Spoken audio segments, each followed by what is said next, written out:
Yo, salute to everybody. We in here. Knicks versus Detroit Pistons.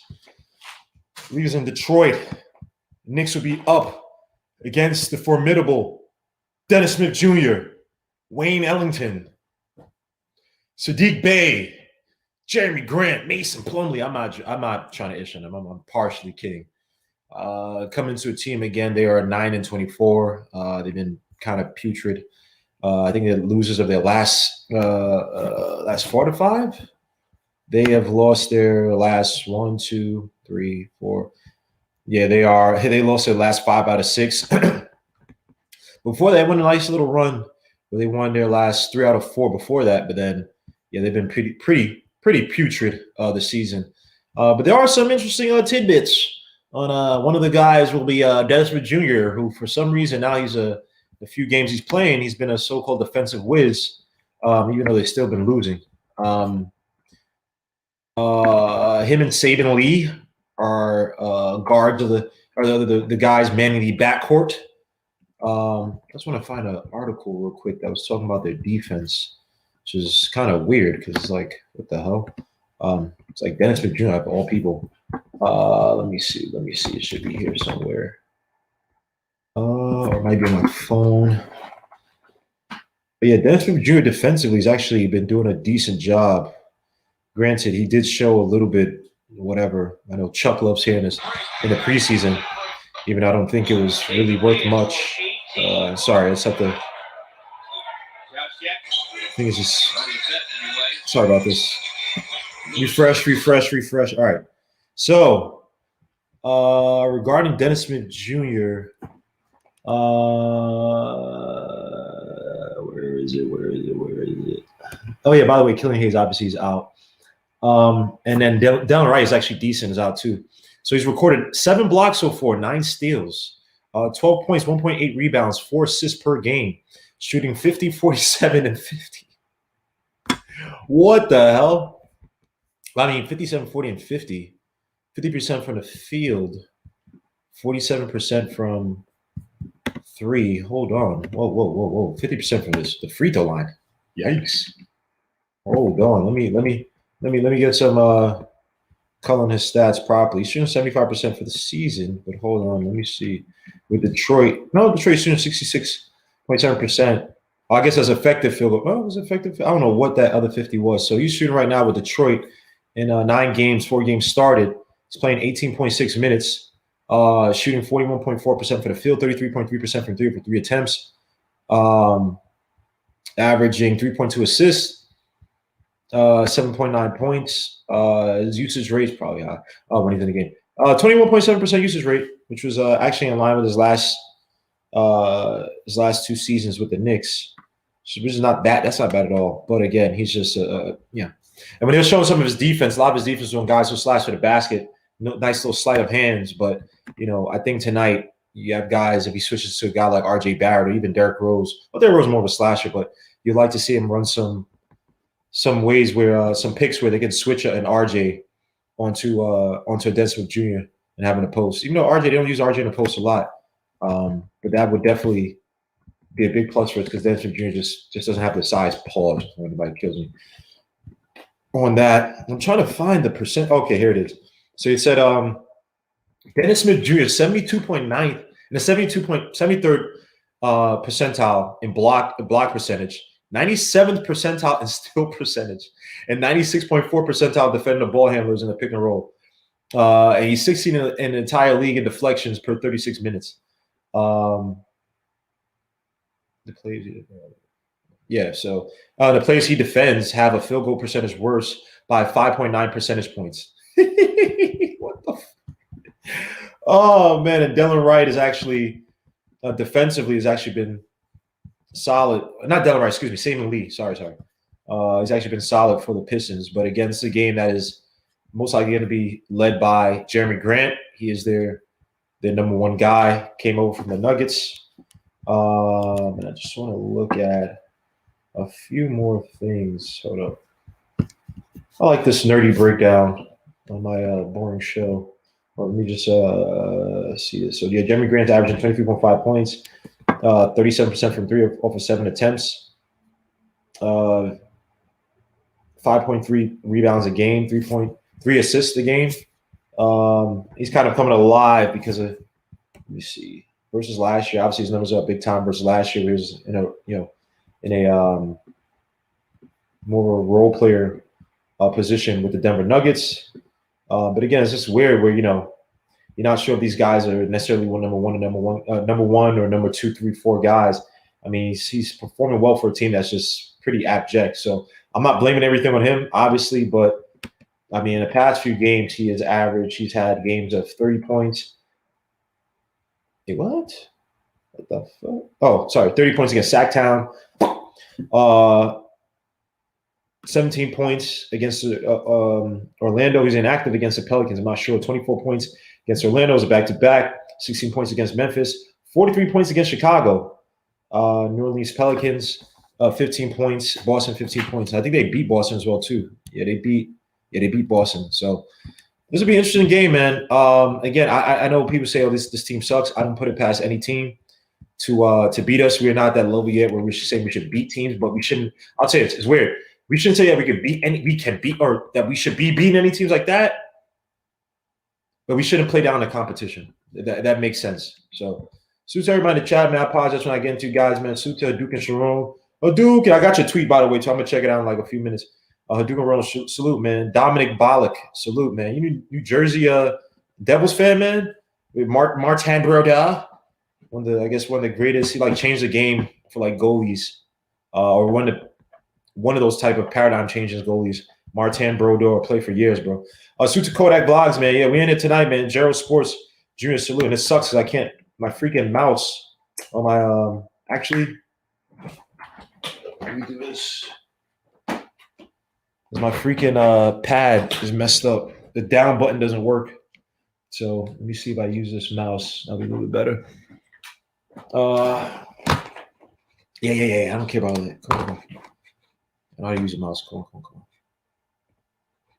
All right, that's great. Come on. All right, Suit to Valix Prime Sports. Joe Williams, salute, man. Salute. Yeah, we're in tonight, man. Now, I bought some new liquor. I'm only doing this on weekends. I don't even drink like that. But suit to everybody chat. Let me see. Watch out for. Oh my gosh, you be trying to be like Joe Harris and hit every 3 ball on us. I don't know who are you talking. I'm so confused. Wait, what the? My mouse is working inverted. What the hell? Oh, come on. I don't know my mouse to be inverted, man. What the? All right, let me try this one more time, man. I do not need my mouse to be inverted. All right. Wait, no, that isn't. Why is it inverted? Why do electronics just besiege me? What the hell is this? All right, Jerome Williams, salute, man. Salute. Sorry, let me go. Andre Nunes, salute, man. My mouse is acting stupid. JN, salute, man. Yeah, Victor Oladipo, he just turned out a contract extension. I'm not sure what he thinks he can get on the market. He's been he's been somewhat of an inefficient volume shooter for this year, for the most part. I'm not sure what Victor Oladipo thinks he's going to get from the market, but I will say this though. Actually, no, I take that back because this market is going to be so weak. So, but they're saying it's a seller's market. So, with no free agents, he should have a lot of leverage.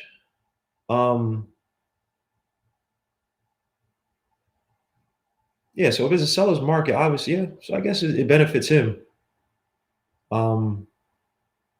Because he'll be one of the only so-called toppest free agents out there. So I guess it benefits him. Maybe he thinks he'll get more in the market. 2 years, $45 million for a guy who's breaking down.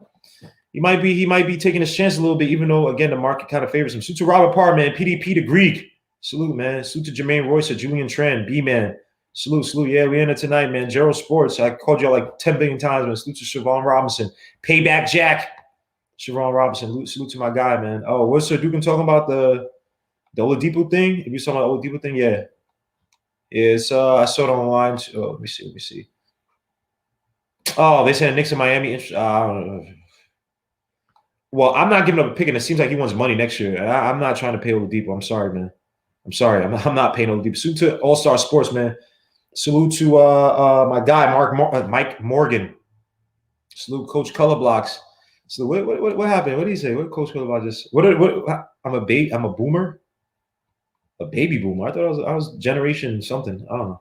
Stop buying your tech at the bodega. Nah, man, I'm good. You stupid, man. Victor Oladipo, PJ Tucker for Tim Hardaway Jr., Josh Green, Boban in the 2024. Victor Oladipo to the Mavericks. The Kings of PJ Tucker, but Tim Hardaway Jr. provides so much shooting for the Mavericks, man. Like if you watch the Mavericks games, like in those third, fourth quarters, man, when again, Luka is sitting on a bench and they need scoring. Like I'm not sure Victor Oladipo needs a ball too much in his hands. Like at least Tim Hardaway Jr. can play off of Luka. Victor Oladipo really can't. He's a high usage type of player, man. So I don't know. I don't think Oladipo fits on that Mavericks team. But I'm hoping they trade him so he screws up the draft makes the draft position better for us as we have the first round pick for the 2021 season. When we should have trouble flipping the P. Nah, it's just I don't know what the hell's up with this. Actually, I'm actually somewhat tech savvy. But salute to Ian Clark. Thank you for the $2 super chat, man. Salute to you, bro.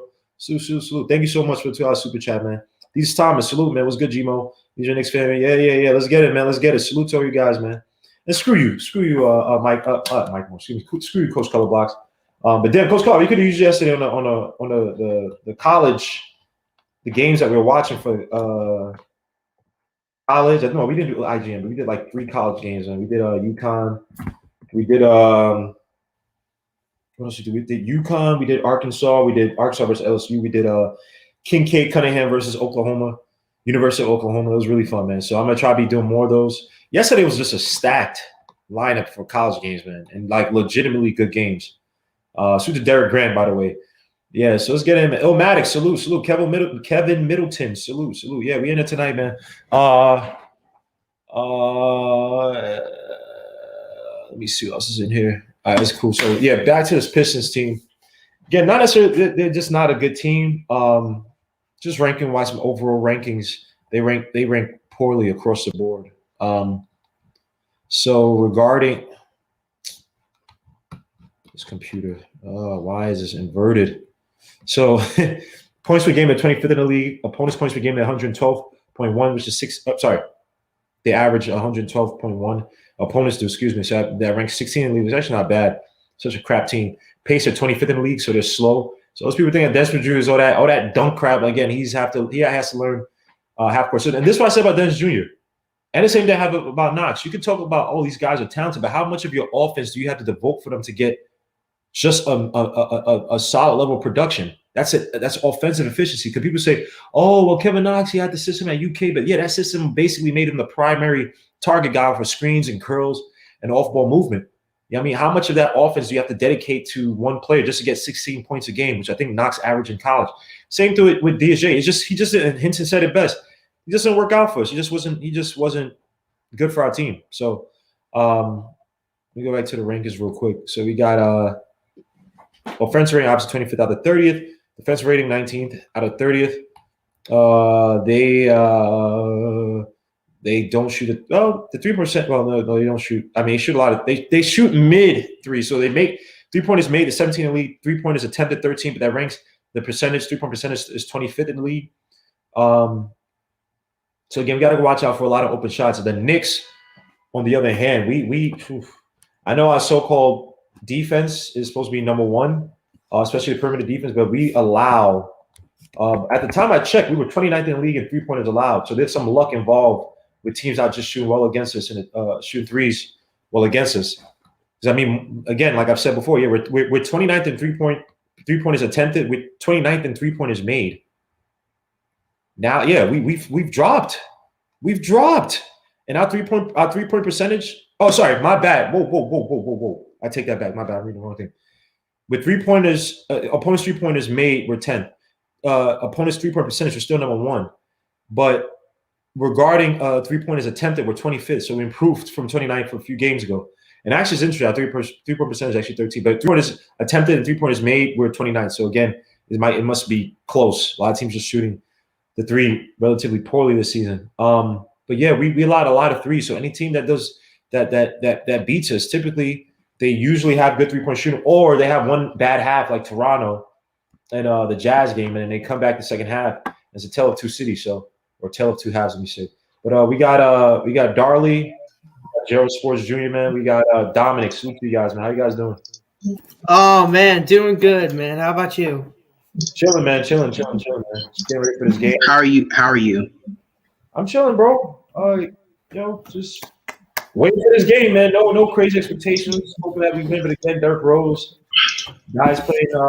Yeah, but Julius Randle has been balling these last couple games. Right.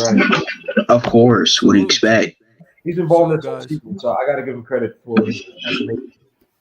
definitely been playing well. But yeah, how do you feel about Taj Gibson's out tonight? You think Obi Toppin is going to show you something? You think he's going to show some more development, or do you think he's going to play better? He's going to play with pace. He's not going. He may not play a lot with Derrick Rose if he's coming off the bench per se.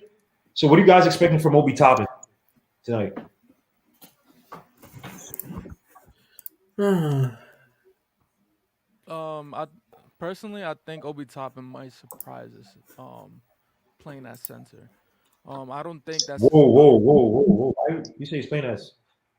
Because wouldn't he be filling in? Oh yeah, you're right. Right? Am I wrong here? No, you're right. Yeah, well, he might play in Sess. They might stagger the lineup where he's playing with Randall, and Randall plays at 5 like they did yesterday. Right. So the 5. Lord Jesus. That would be because I feel like there has to be sets where he is gonna have to fill in that position. We might see some Kevin Knox tonight, if anything, too. Because I know we've kind of left him at the end of the bench, but honestly, he might be able to fill in like some gaps, maybe at power forward, while maybe what's it called? Julius is playing the center, for example. Because one thing Kevin Knox can do is kind of space the floor a little bit with his shooting, even though he stands there in the corner. Yeah, I mean, I'm not sure how much spacing you provide if literally your only spot is the corner. With Kevin and Grant, he's not even playing. I mean, other guys are playing. Other guys deep on the bench, like Frank Ntilikina, has made a so-called try for him. In my eyes, I think they're trying to showcase him because they may trade him. They may put him in a trade. So they could be trying to showcase him a little bit because it really doesn't make sense to really play him at this point. He's going next year anyway.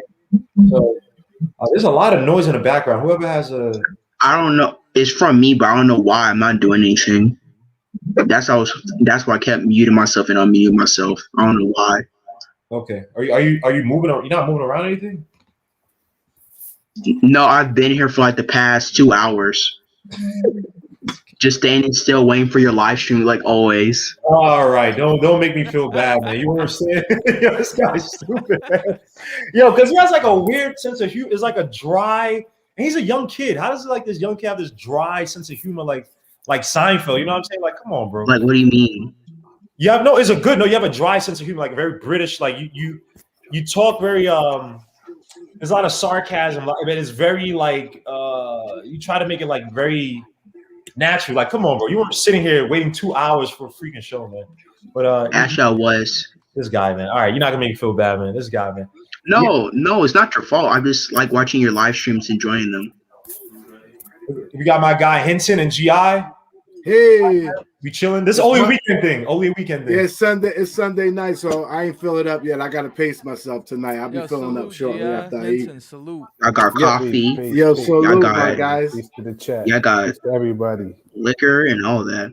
Yeah, man. Don't drink, man. Do not drink until you're 30 or something. I don't want to get in trouble. Oh no, I'm not drinking. No. Not for any kids to be drinking anything. Do not just drink water. Be good. You know what I'm saying? The guys drink Honey Crisp apple juice. Hold on, somebody got something playing in the background. Somebody got like a TV. Oh, is that me?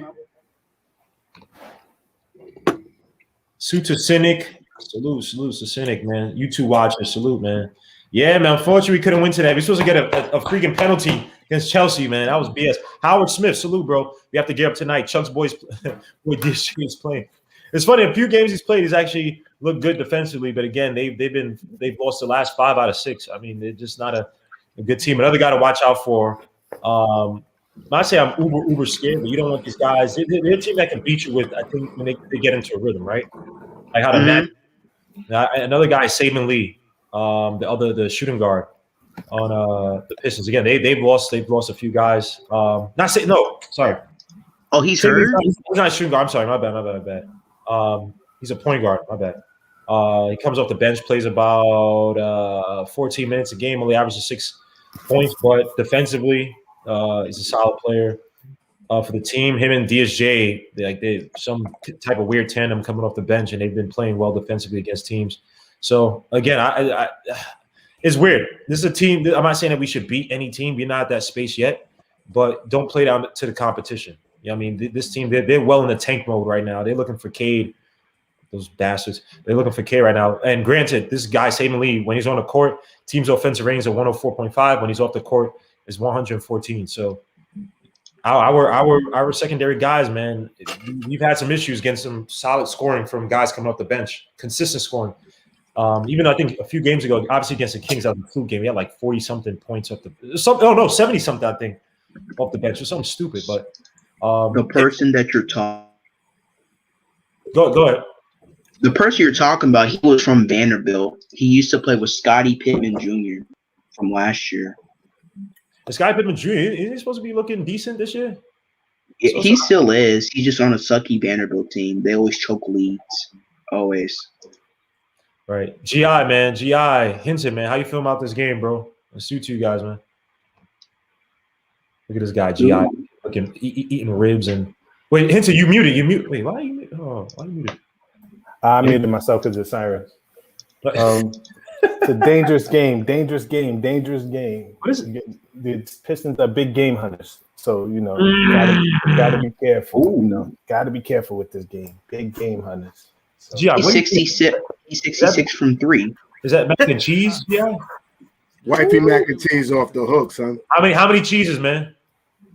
3 different cheeses. I usually ask for the 4th, but she was a little lazy today. I'm gonna have to take care of her later. She didn't put Velveeta. Oh my gosh, this guy. She didn't put Velveeta cheese, man. She's got 3 differents popping. All right. Well, what y'all guys do after this game? God bless you. Just make sure you want to.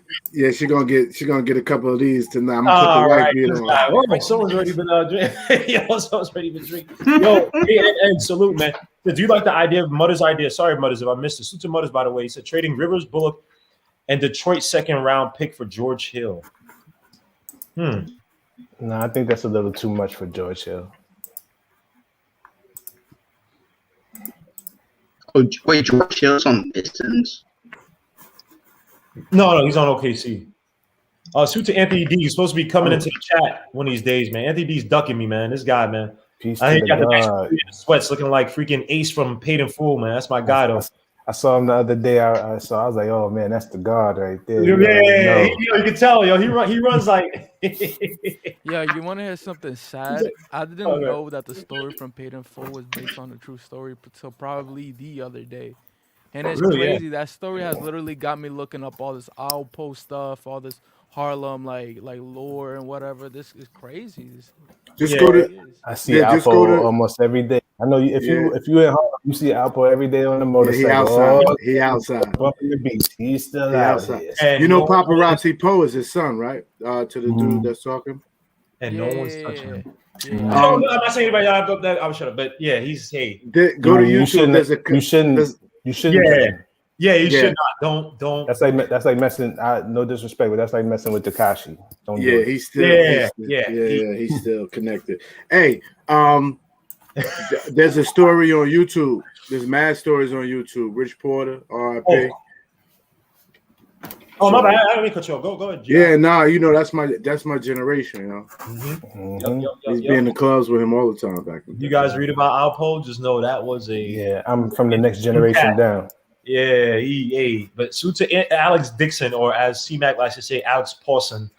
This guy, man, C-Mac, this guy's a troll, man. Suit to David Jackson. We can't lose his team and be happy about making the playoffs. I agree with you, man. There's certain games that you think that if you're developing as a team, you have to come out strong. I mean, you have to. To me, I know people say it doesn't matter how you start. I believe it does matter how you start, because how you start can determine how you finish. Right? Why make it hard? But it doesn't matter how you start. It's how you finish. I don't know about that. That's not my belief. My belief is, hey, You start strong, you start smart. You can control the tempo of the game, especially against lesser teams. Now, obviously, good teams.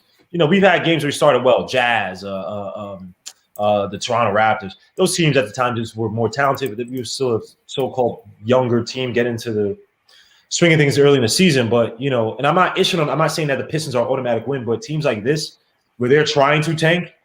You know what I mean? You just don't give them any rhythm because the organization's trying to tank, but the players on the court may not be. They definitely not trying to tank. So, I feel like a game like this sets precedent as to what the Knicks are trying to do because we're coming off a back-to-back. They're the worst team in the East right now, right? So it's almost like we're expected to lose tonight by a lot of people. So it's like if we can pull off this win, which I think we absolutely can, right? We're setting the standard already, which kind of already has been set, but I think it kind of enhances it and tells people, hey, look, we're really trying to win. We don't care who we're playing, like we're trying to win. To me, a game like tonight is important because you prove that you didn't make a mistake. Too many times players leave the Knicks and become better and we kick ourselves. So tonight you got to prove, Tibbs has to prove why DSJ wasn't in his rotation and why he's not still a member of the Knicks. The other thing is you want to start to develop a style of play and build an identity. And no game better than this helps you do that. And, the third thing is games like this, you want to get some younger guys some minutes. Like you should be able to get Knox 15 minutes tonight to show the fans why he's not in the rotation and what he needs to work on. So those three things are what I'm looking for. But number one is I want to see DSJ just get destroyed by Rose and quickly on defense. I want to see DSJ. I want to see the Knicks try to get switches to post up on him, DSJ, because go ahead, Hunter. No, I just had a question. I didn't see the injury report. Is Taj playing tonight? Nah, he's not playing. So Obi's going to get. So you'll probably see Kevin at night then. If you don't see Kevin, I would say that's strange. If you don't see Kevin, I'm just saying, man. We got SB Talk Sports in the building. Salute, bro. Peace, SB. Peace. Yo, what's up, old fan? Man, salute. Did y'all see my battle? They made me battle E to G, man. Man, I couldn't stay up, man. I just had to crash out, man. Yeah, I didn't go watch it yet. Did you win? Like 11. Hold on, wait. I can't hear. Can y'all hear me? Yeah, we can hear you. Did you win? Hold on, wait. I can't hear y'all. Let me exit. Sparks 2718. Salute, bro. He said you went by 30. I don't know about that. Alan Duarte. Salute.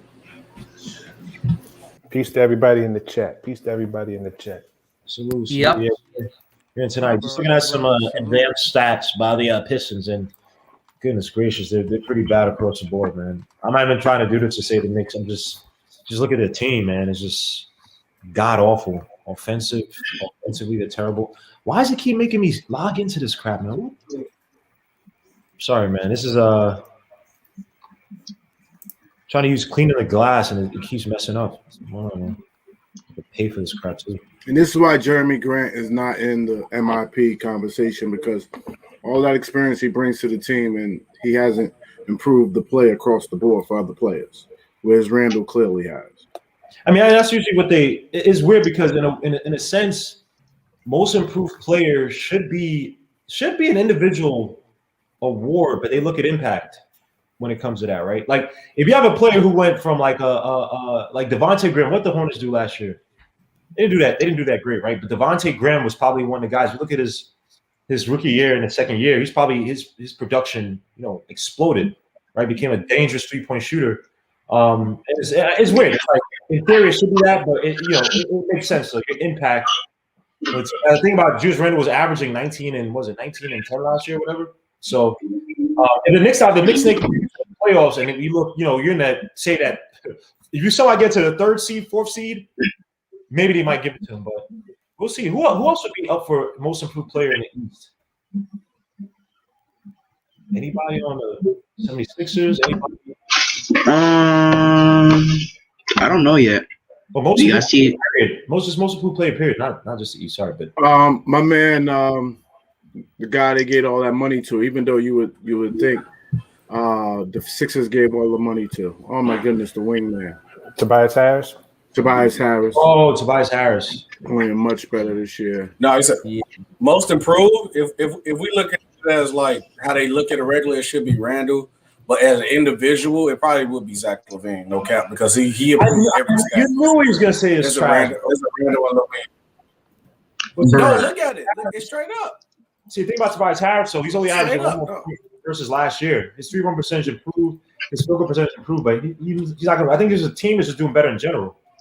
Like they found a way to make Simmons and Embiid effective playing with each other because they kind of occupy the same space where one needs to drive into the lane and then one does better in the post versus being on the outside. They said Christian Wood before. Yeah, Christian Wood was 23-9 before he got hurt. Yeah, Christian Wood had it. Yeah. I gotta give it to Zach LaVine. I can't lie. I can't hate. Most improved to Zach LaVine, GI. I'm not giving He's that in the running. Zach. Yeah, he's in the running, but we're 17-17 above them. He is in the We beat running. them. It's literally. Look, We went to it was Chicago, won literally the a three-man game. race. It was Christian Woods. Look, it was Christian Woods, Julius Randle, and Zach LaVine. It was just a three-man race. But I say I got Randle winning it because his impact with the Knicks to get him so far this year. That's why we give it to Randle. Yeah, side effects. Randle. And y'all and Shoot the side effect 44. Jordan Clarkson is more of a 6-man. So he does well. Yeah, 6-man. He well off the bench. DJ Joyce, salute. hey man, y'all wilding out there too. Legion. I seen the video. What On happened? Twitter after the game. Yeah. Yeah, on Twitter, Yeah. y'all wilding in front of the garden because y'all got the 4th seat. Y'all was wilding out there, man. They just like that's why being a fan is dope. And you gotta realize, when you celebrating. have that type of game Yeah. in the garden after not being in the garden for so long. Even on my boy, because they're over exaggerated. So my boy went to the game. And he was like, he said, electric would be a stretch. It wasn't electric. It was a good atmosphere. But hey, I love to be there. He might be there tonight because he said that. I mean, during COVID, right. I think I'll give it to you because of COVID. But now, what I was saying too before I had lagged out, I battled E2G yesterday. I battled him while I was partying. He won, but it took him 3 rounds to beat me. He didn't watch me. A lot of people said I beat him though. I think I won. I feel like for me, I literally stopped partying. I'm outside kicking it off the brown juice. I was off the tequila. I went out the brown juice ghetto, but I was, and I think I beat him though. He know I beat him though, but the crowd, the fans voted for him though, so it is what it is. I think I mentioned the Bulls too much. That's why I ain't getting no votes. I said like comparing them to the Bulls. That's what killed me. There is a natural bias, right? You got to be very careful. You have to, you know what I mean? Like, he was just going to be pissed. It's not going to be, by the way, sorry, just look at my son, RJ Barrett, 24 points, 8 for 17 yesterday, 4 for 6 from 3, 7 rebounds, 34 minutes. Responsible for the 10 points, from like the 4th minute onward. So I just want to shout out, the much maligned, the much demonized second-year player. Like, you know, Can I add on to that? Go ahead, sir. He I know you're gonna say all 8 of those buckets was important yesterday. Every 8 because the threes got him off, and then he got the clutch basket. Every bucket that he had yesterday was important. Whoa, Hadouken strong. What are you talking? Whoa, don't do that, Hadouken. Don't do that. That's my lineage right there. So what are you talking about? Don't say. By the way, Hadouken strong, man. This guy stays up. Yeah, Hadouken is dope. Gives me all pause on Twitter with a lot of good information, man. So I'm just not. I don't use I use Twitter to like debate and stuff with some other guys in the thread, but I'm not like as active. Like I'm more active on IG, but like I'm more active in like replying to people's stuff versus looking up stuff. So I'm still getting the hang of things. You hit me up. So RJ Barrett from the field, first 11 games, 66 or 36%, last 22 games, 47. I thought you sent me the other one with the 3. So RJ Barrett, RJ Barrett from 3, according to John Macri, league-wide 3-point percentage, ranking since January 1st, minimum of 75 attempts. Yeah, Donovan Mitchell at 40.2%, Julius Randle at 40.1%. That's amazing.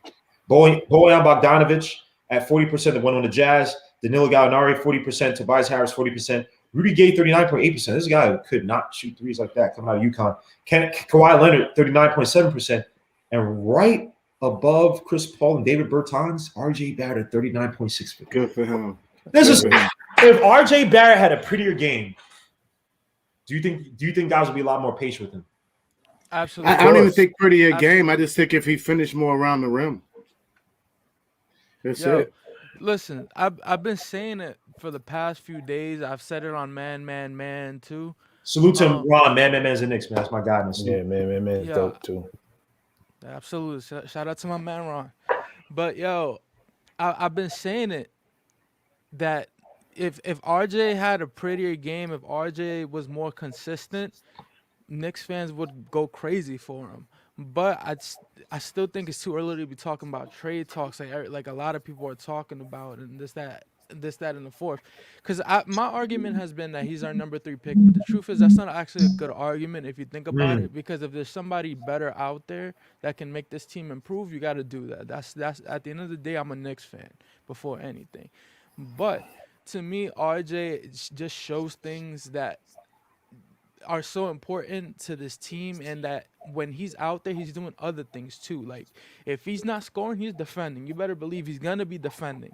If he's scoring, and he's also defending as well. Like his defense is always gonna be there, and that's what Tibbs likes. That's why he's still in the starting lineup. That's why he's not he's not getting benched all the time, even if he's making the wrong move. Even when sometimes he's playing selfishly, and I've been saying this. I think a lot of that had to do with Elfrid Payton because they play a similar game, drive into the lane. They need those open lanes. So what happens is that if there's a lane that's open, usually Elfrid Payton is the one that's going there trying to take it, and then RJ's sometimes just sitting there clapping his hands trying to get the ball, and he's just not getting that respect from Elfrid.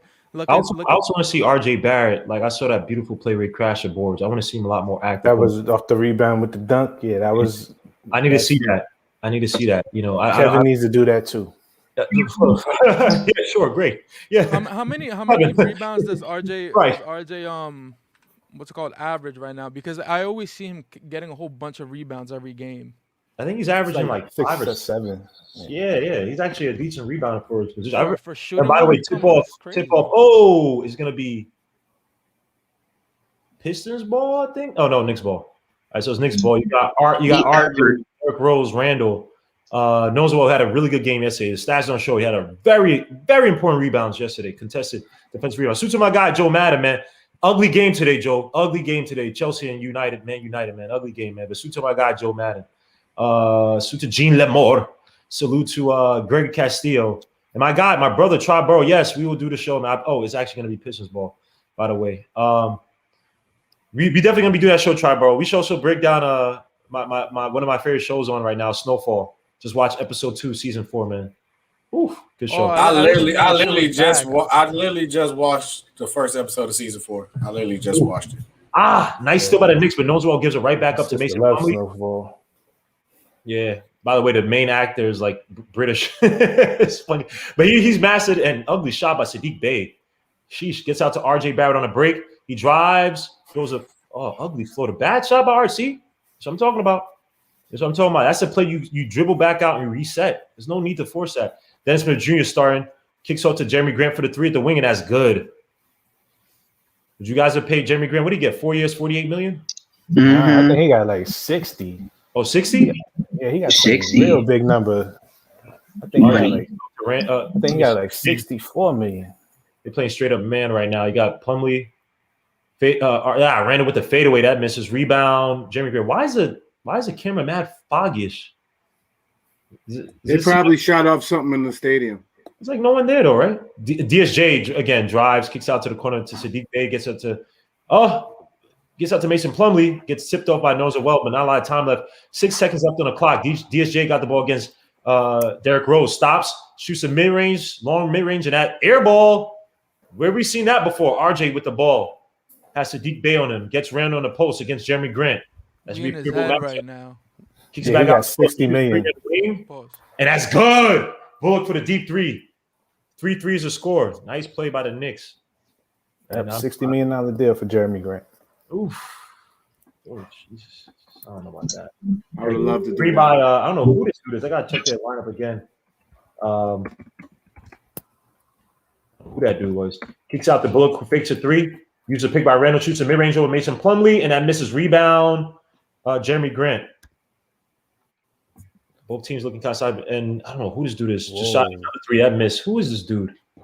Let me check. Rose for the 3 near top of the key. That's good.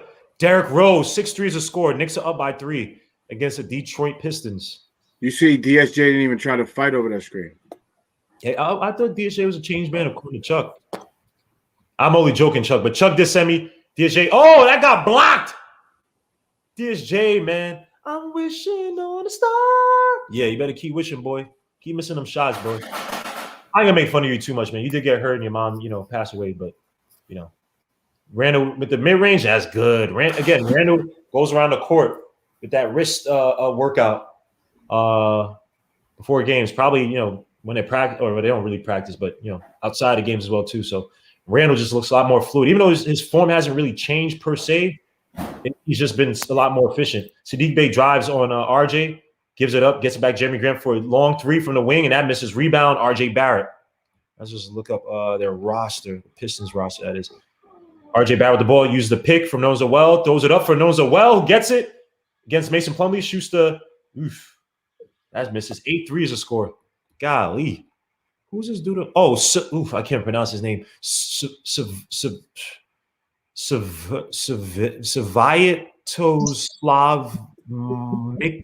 Koilik. Is it that that shooting guard from Kansas, that second rounder? So Are you talking about that, man? Yeah, so you watch college basketball like that, huh? Yes, I do. Most definitely Louisville and Florida Gators. Yes, sir. So why didn't you say anything yesterday, bro? You're mad quiet, man. We could have used your input, bro. Jeremy Grant drives it. Here's Randall. My bad. And he traveled. Yeah, man, when you on there talk, man, I ain't hold you back. SB talks, but he probably come back. But shoot to IQJ, man. Salute. Yo, Tibbs is always so angry. Every time you see, it's so rare to see Tibbs smiling. It's like finding a Pokemon. Rose gets out to Randall, shoots a mid-range that just rims in and out. Dennis Smith Jr. with the rebound, 8 threes to score. Let's see what they're playing. Mason Plumlee again. He's just a plotting center. Nozewell, keep your feet on the ground. Mason Plumlee for the layup after catching Nozewell in the air.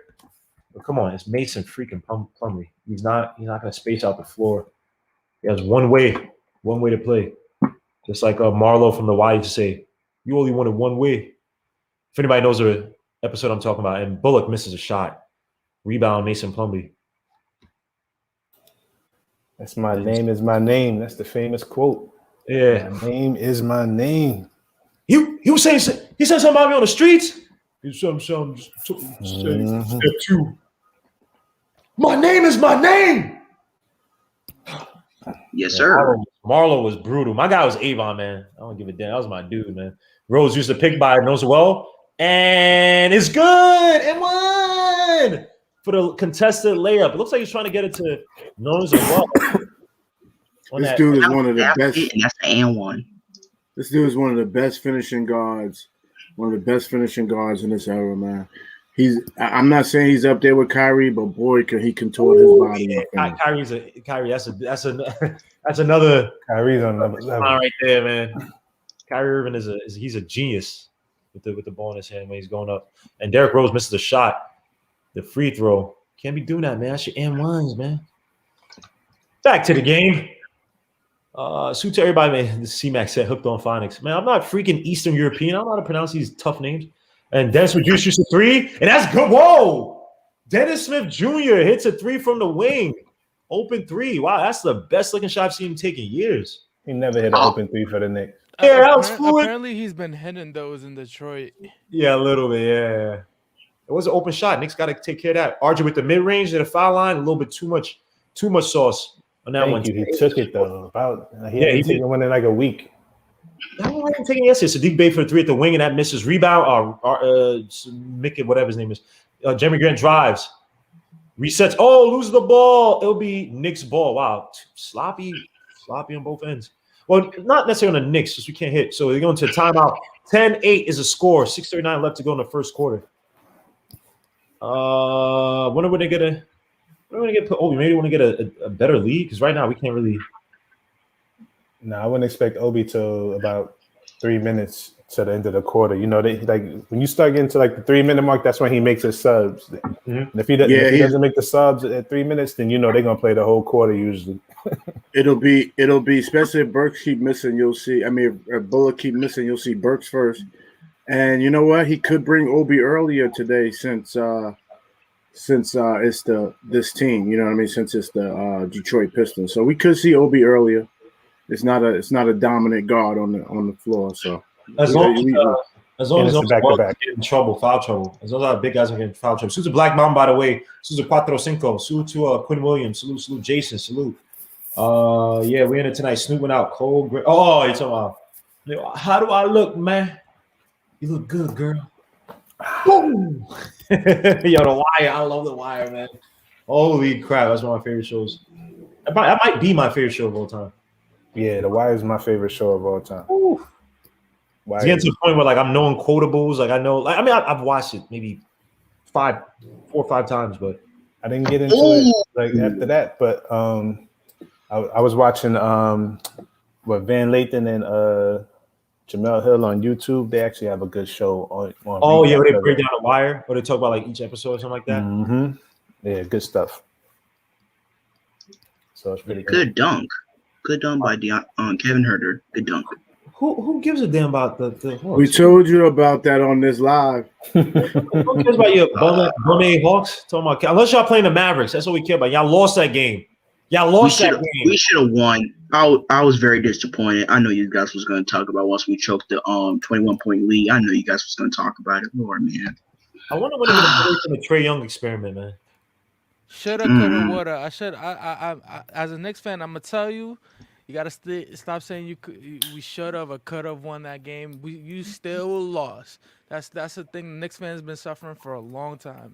Mm-hmm. Y'all have been losing, and we've been losing as well. But you guys are better. I'm very impressed by you guys. Keep this up. As a Hawks fan. Yeah, Greg Castillo, Bodie was my guy, man. Brody was my guy, man. Slim Charles my favorite too, man. He's like Slim Charles, literally like a hood Ronin. You know what I mean? Like a mercenary. If you listen to go-go music, you know who he is. Slim Charles? Yeah, DC Go-Go. He's bigger than wow. I didn't know that. Wow, Mm-hmm. him. Slim Charles, the dude talks with that deep voice. Yeah. What? Oh, Derrick Rose. Oh, tries to get with the upper bed, foul on the floor for Nones Well. Again, Nones Well got to eat on the boards because you got who the tallest guys out there. You got freaking Mason Plumlee and what's your name, Jeremy Grant. But I think that foul was that on Sadiq Bey. I think. Yeah, that was Bay. So Knicks ball, RJ Barrett taking out the ball, gets out to Rose up top, gets a pick by Nones Well, slips off, gets back out to RJ Barrett, fumbles the ball, has a Sadiq Bey on him. 8 seconds left to go on the clock, gets a pick by Nones Well. Gets it out to Randall in the corner, just like last night for the corner 3. That misses. Rebound, Jeremy Grant. Gets it out to Desmond Jr. Kicks it out all the way to Mason Plumlee on a run. This is what I'm talking about the Knicks. Defensive lapses by the Knicks, man. Can't let it like this. The Knicks, as Knicks fans, you cannot sit there and be talking about, oh, we're going to win this game and win that game. It may eventually turn out that way, but you should never go into a game overconfident when you play against anybody. And I told you the Pistons are big game hunters. 10,000%. Fast break, Jeremy Grant for the dunk. Pistons up by 2. Pistons up by 2. Guys, hit the likes, man. Subscribe to the channel if you haven't, man. Hit the likes. Support the channel, man. Pistons are big game hunters. Yeah, who they beat? They beat the they almost beat the Lakers. They beat the Celtics. Yeah, they beat all them wins against like the big fish. They don't little fish. They go for the big fish. Come on, man. C-Mac, who's that brother polite hitman from the come on, brother Mazone from New York, man. On that stepped on New York-ish. Come on, bro. Come on, you slacking, man. Salute. Supreme System Overlord or Supreme System Lord, aka Choplo, as everybody knows, the King of the Matrix. Salute. The Average Joe. Salute. Del Chapman. Salute. Akuma Uzumaki. Salute, man. Are you actually Japanese, bro? Let me know, man. Nicola Desma. Salute. I gotta ask you a question, man. If you Japanese, I gotta ask you a cooking question, man. Salute to J83 Lacrosse. Salute. Yeah, we're in it. Right now, the Pistons are beating us by 2 because the Knicks just defensively and offensively can't get anything going. And they're playing man on us. I don't know why we're not more in the post. Like, they don't run those flex options down low to get Randall switched onto someone else. Or just have him just do the simple pick and roll where he then gets into a post against somebody. I don't do that enough. Feet outside, I'm going to say commit on the defensive. Go ahead, my bad, Gia. Check this out, right? Just look at some of the teams that the Pistons have beaten, right? They beat the Heat, They beat the 76ers. They beat the Lakers. They beat the Nets. They beat the Celtics. They beat the Pelicans. Well, hold on. They beat the Magic. Did they beat? Okay, well, hold up. They beat the Heat. I believe people were out that game. Yeah, but I'm just saying, like they beat the big guys. They don't little fish. They like so you sitting here thinking that you're gonna win this game. Don't think about it like that. Come in with respect that. You know what I'm saying? Yeah. You get these teams again because you gotta realize, man, these players know when the front office wants to tank. And sometimes these players like, oh, y'all want to tank. All right, we'll win some of these games purposely. Yeah, we'll try harder. Yeah, and then on the flip side, a lot of teams take these teams for granted. They'll come out, like I said, slow. You look up this third quarter, and you're fine against a 10-point lead. And you're supposed to be the favorites. You know what I mean? So Knicks, again, what I say all the time, people, it's not, it's how you start too. How you start can control the tempo against teams, controls the rhythm, controls the pace, controls everything. You have some of these guys like Desmond Jr. is not a high level player in terms of IQ. He might just start trying to drive to the basket doing stupidish like he did the Knicks many games if they're down by 15. You know what I mean? Because 15 is not an unsurmountable lead. Or insurmountable, I think is the word. But but that's how I feel. Maybe I just have different philosophy. So back to the game. Back at it again. We came back from 16 yesterday in the first half. So right. Even I will say it is a weird game because they're a well-coached team, but they're missing players, but they're a well-coached team. So, but I just had a feeling. But I just told you, I just had a feeling yesterday in the middle of the game, like it looked like we had a chance to come back and win the game, and they did that. So don't do that. You didn't say it was RJ. RJ for the corner three. That's good. Give me those. My son RJ. He's a corner boy. He's on them corners. I want my came out of the timeout, ran a play for him too. For that, yes, give that boy his Timbs. Give that boy his Timbs.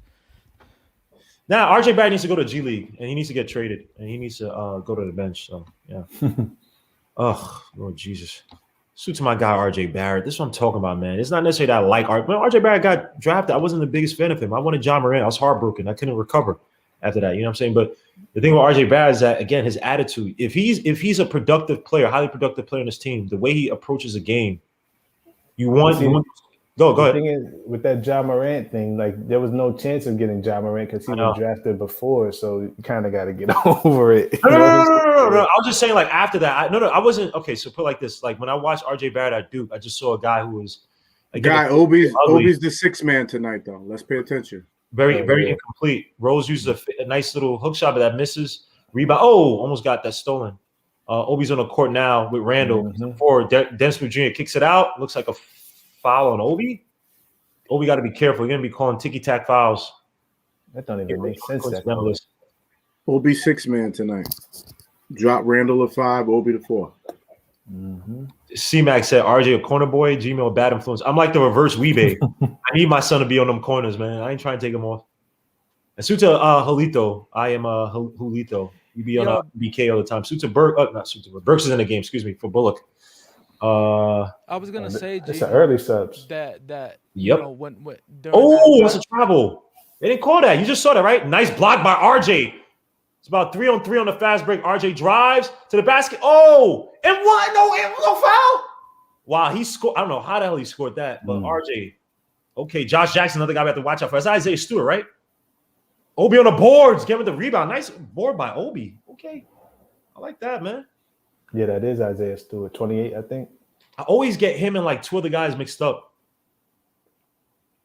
Precious Achua, I get mixed up with him. You got Randall against Isaiah Stewart from Colorado, I believe. Hands it up to Burke, shoots the mid-range. And that misses. Rebound. Josh Jack. Oh, no, Dennis Smith Jr. Who kicks out Jeremy Graham. We letting these guys get out on the break. And they're not even a fast-paced team. Dennis Smith Jr. needs to pick and roll. You know what he needs. Dennis Smith Jr. drives, throws it up high, and that's off. Again, Dennis Smith Jr. Chuck, you remember you said he could beat his man off the dribble, and you showed me that picture saying, "Oh, he can't do that." No, he can't. He needs to pick, bro. A lot of people need to pick an NBA, but he needs to pick a lot. No foul here. What the hell? Yeah, that's twice. RJ trying to yam it. Rose drives to the basket. Tough miss. I guess I think he got partially blocked. That was a tough layup. That was good defense by DSJ. Yeah. Well, no, that does. Damn, Jeremy Grant just beats it down. He got some help, but he kept his body. I thought Rose was going to just blow by him. I don't know why I thought that was Isaiah Stewart who helped out, but Randall against Isaiah Stewart in the post. Detroit kind of helps. Randall kicks out the Rhodes, kicks out to Burks, kicks out to Obi for the 3 in the corner. Decent shot by Obi. Contested 2. Look decent. That's off. Rebound Pistons. So they go on a break. They're pushing the tempo against the Knicks. Josh Jackson loses it out. Josh Jackson, another guy, has found somewhat of a resurgence with the Pistons, even though he's starting to shoot badly from 3 again. But his slashing ability, like he's been a lot more aggressive. Well, remember, if he acts up, this is his last stop. That should have been our ball. No, should have been our ball. Quickly into the game now. Go ahead. Comes out King. Because this is third team in what, 4 years? Yep. So Grizzlies, Suns. Wait, no, I think it's third, right? Grizzlies, Suns. Yeah, that's what I said. This is his third stop, but it might be his last stop. Oh, got you. I don't know. Wait, is Obi playing the 4 or the 5 right now? Obi's probably playing the 4. We got Randall out there. So Bay drives on RJ. Rebound quickly. RJ playing good defense. Got a block. Got some defensive stops. Randall against Isaiah Stewart. Obi got to clear out. I think Randall they're drives. rotating the Kicks out to RJ for the corner 3. And that's good. Give me those. Give me those. Give me those. A corner boy. He's a corner boy. He's one of them Barksdale boys, man. Josh Jackson for the 3 at the top of the key, and that misses. Rebound. Give my boy RJ his respect, son. Let's go, my son. My son has come home. Yo, you don't understand how happy that RJ. Like I was saying this earlier, I was happy that we got RJ during the draft. But I wanted Morant. I'm not gonna lie, I wanted Ja Morant. To me, just because you could see his game was just just on another level coming out of college. But I was happy with the RJ pick. As long as we have patience with him, you need patience with a guy like RJ. Burks shoots a 3 near the top of the key, and that's good. Finally, there you go, Burks. Quickly in this floater, man. He's got to get it together. Don't yo Hadouken, yo, that's my son, man. Maybe you the uncle, bro. You can have partial lineage, but RJ, I had to toil and suffer against everybody who. Burks leaves his feet for Josh Jackson. Drops the basket. Let's get that right. He's my son. I've been defending him. No. See, you see what's happening now? Y'all see, y'all corny. Don't do this. I'm taking the burden. There's scars. Yeah, he's Canadian and Dominican. You didn't know this? Yo, y'all bugging, man. Everybody's an RJ fan. I got like 3 RJ freaking jerseys. I got one that's freaking back ordered, man. You're like, come on, man. My girl ordered me a couple RJ shirts and shirts. That probably said RJ sucks. RJ's trash. I know y'all. Y'all trolling my son RJ, man. Yeah, bro. I've always been an RJ fan, man. Burks, good defense by Burks. Who is that? Is that Dylan? No, that's watch behind you, Randall. Lord Jesus Christ. Is that Lee? Yeah, that's Saban Lee. Clears it out. I thought Obi was gonna get in the post. Get a lot of man by the Pistons. Not sure if they don't give a damn. Burks with the 3 at the top of the key, and that misses. Burks just has it's like it just looks flat sometimes. RJ out here with too many dads. Oh, salute, man. Yeah, Randall almost got caught by Jeremy Grant. Gets it down low, but another still. Obi on the break. I want to see this. Obi drives. Oh, wow. Oh, my Lord. Randall with the rebound. He gets fouled, so we go to the line for 2. Obi's a little bit linear. He have them spidey senses on him. You got to recognize. You got to go vertical. And he's got to go to the basket. Yeah, he tried to use the angle. He got to go to the basket. Yeah, you got to go for the dunk. Like, usually, like, go vertical. Yeah, he kind of gave up. Because Isaiah Stewart slacked off, and then what's the name picked him up? Jackson. Yeah, he should have done the whole pick up the dribble and try to yam it. I thought Jackson would be a better pro watching him in college. At Kansas? Yeah, man. I thought he would be. Frank Ntilikina sighting. But Frank is in. Yep. You guys ahead of me? What the fuck? No, I'm not. I'm 2 seconds behind you. But okay, cool, man. I think I'm behind you, Gmo. All right. Chuck will have to say whatever. Randall shoots the foul shot. 22. I gave context. I said 2 seconds. Yeah, I know. I just Chuck messed up my that crap, man. Kevin having normal conversations now. I think Saban Lee gets out. Yep, gets out to Jeremy Grant, who drives. Tough layup, and that misses. Rebound Randall. I don't know why Randall's looking back. 29 seconds left to go in the quarter. About a 7-second difference between the shot clock and the game clock. Randall against Isaiah Stewart. Spreads it out 5 wide. You got Frank Ntilikina quickly. Obi, Burks, and Randall. Randall's telling Burks to set the pick. He does. Now Randall is on Josh Jack's behind his back, shoots a fadeaway. That wasn't a great possession. That was a Randall play from last year. I don't know what the hell that was. That was horrible. Yeah, I don't know. No motion from Obi. No motion from Obi. Just got him standing in the corner. That was a horrible draw. I don't mind. I don't mind if you cleared out for the last second shot, but you said a high pick to get you in motion and then have somebody run to the basket, something. But you having Burke set you to pick it, and I don't know what the hell that was. So Ellington will go to the line as the Knicks are now unfortunately in that dangerous spot of the bonus. This is where next year we're gonna need that wing guard creator if we don't trade for one, Next year we gotta get that wing guard creator. See to D Coolest, man. Salute. I agree with you. Big time. Yeah, we need a small forward, man. Like bad. Quickly, step back shot, tries to force a three. And could have been wow. Knox, but he didn't step up. Quickly gets the three. They bailed him out on that one. Oh. I don't know about this. Hold on. I think he's looking for a little. Oh, that's not the. Yeah, I'm even though he's getting the 3 shots, I think that's a negative by Quickly. And he traveled. His foot hit the floor first. Looking way too much for that foul, man. Hey, I don't care. We're getting 3 free throws. I got to give him props for understanding the rule. Those, man. At least we got those. If other team got that, we could complain all we want. But Wesley got it last night. Yeah, I'm happy you got it. But again, when you have games where you're playing against the Chosens, they're sometimes not going to give you that. You've seen games earlier this season where they didn't give it to him. So again, I'm happy we got it. I'm just saying there's sometimes where he does it and is a smart strategic play. And sometimes he does it and it actually hurts him because now the refs are going to look at it, especially if coaches and teams complain like, "Yo, you guys got to watch this. There's no foul there." Now the refs will be more cognizant of it, and they're going to call us. You got to give them props for understanding the rules of the league. Period.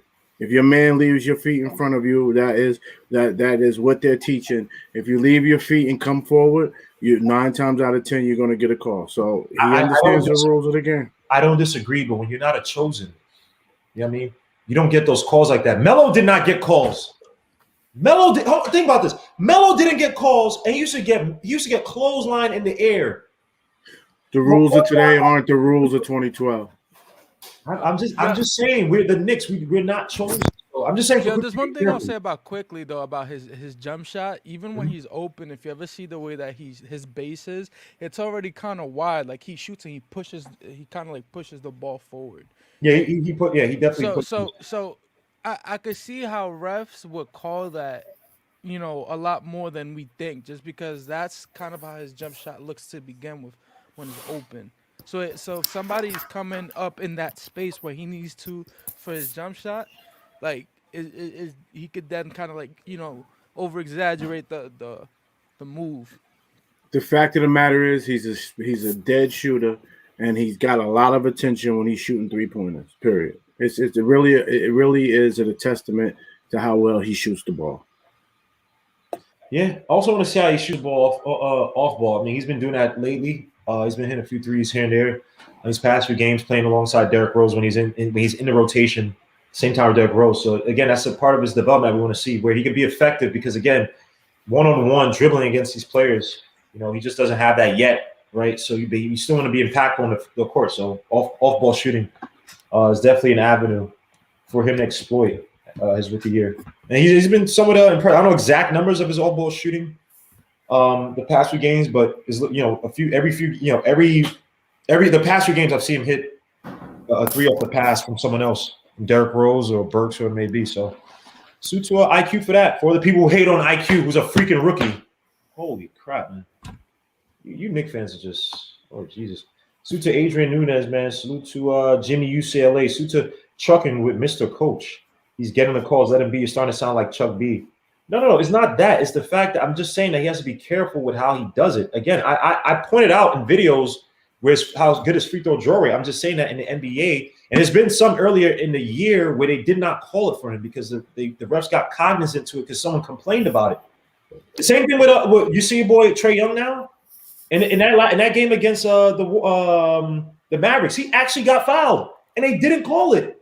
If I'm defending Quickly, I'm blaming him, the guy in front of him. You know what he's looking for. Don't leave your feet. Make him. It's 40% chance, 38% chance he's gonna make it, but it's 100% chance if you foul him, he's gonna make those free throws. Don't leave your feet. It's on his defenders, not on Quickly. I don't disagree. I don't disagree that Quickly catches on the hip, throws a floater up. Damn, this floater does not look as sharp, man. I don't know, man. This dude is cutting up them bricks or something, man. He just don't got that touch. Salute to Chop Low, by the way. Salute, bro. Got Sabian Lee, gets it up to Isaiah Stewart in the post. He gets stuck, gets it back out to Josh Jackson, who drives baseline, tries to draw the foul, doesn't against Nerlens Noel. Good defense by Nerlens Noel. Keep his feet, as we've been saying. See how Noel did that? Yep.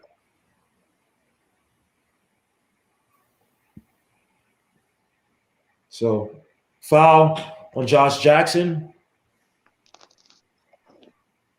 This dude, Josh Jackson, was way older than his freaking age. Got Burks with the ball at the top, gets a pick by Nerlens Noel. Drives to the basket for the layup, high layup, and it's good. Tough take by Burks, 27-20 as he's dazed a little bit. Looks like Knicks might try to be aggressive. Oh, no, the ball, uses a pick, gets stuck, gets it back out to Jeremy Grant, drives baseline on Obi. Obi's hips just look so slow. Drives, Josh Jackson tries to dunk it, gets it blocked on a break where Frank Nitti smoked out. Gets out to Quickly. They have why don't they push? They get out to Burks, who drives to the basket for the Obi. Try to get to Obi. Frank gets a rebound, gets it back out to Obi, kicks it out to Quickly. About 8 seconds up, shoots a three from the wing, and that misses. I don't know why Obi didn't take that back up, man. Obi got to look for a shot right there. That was a horrible pass by Obi. Why? He should have took that shot. That's a fact. Sabian Lee.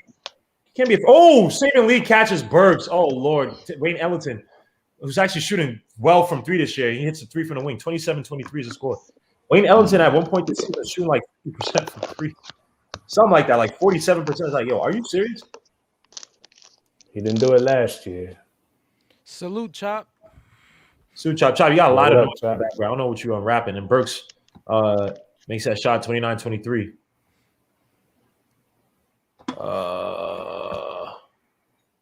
That Sabian Lee with the ball gets the pick, kicks it out.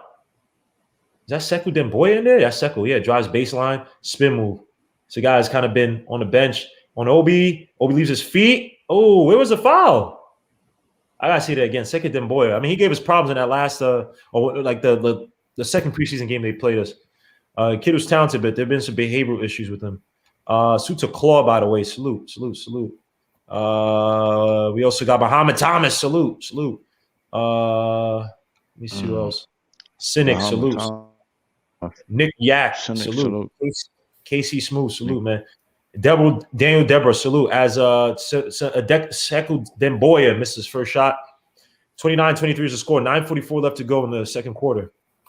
Military Youth Sound, salute, man. Salute to G-Man for life, who joined us yesterday on the video panel, man. Salute. G-Man, salute. God bless everybody in the chat.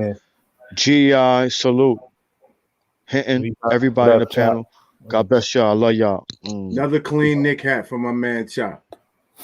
Chop, man. You already know. He designs, man. He's years ahead. Man. I don't even question the style anymore, bro. He's in the matrix, man. He's fifth dimensional. Frank gets a pick by Obi. Obi splits out, back out to Obi, who doesn't look for a shot. Gets out to Burks, shoots a three near the wing, and that's good. Tough shot by Burks. 32-24 is the score. Knicks are up by 8. I do want to see Obi be a little bit more aggressive. I say he has to shoot that one, but look for your shot, man. 10 points, for 6 for Burks. Ooh. Yeah, Burks has been a little bit more consistent as of recent. Oh! What the? Spin. Damn, this Pistons team looks like. That wasn't a travel? Holy crap. Also like 2 travels, man. So it'll be turned over by the Pistons. Knicks ball. Getting production for that 3 spot is key. Yes, it is, bro. Billy Stevens, salute, bro. Yeah, we in it tonight. Man. Drinking some yak. Stevie. Some scotch from Ireland. Pistons playing straight up. I got some Guinness. I got Guinness. Real Dublin. Obi hands it off to Burks. Burks against Sekou Demboya. Gets a pick by Nerlens Noel. He splits out, gets it back out to Quickly. 4 seconds left on the clock. Pistons playing good defense.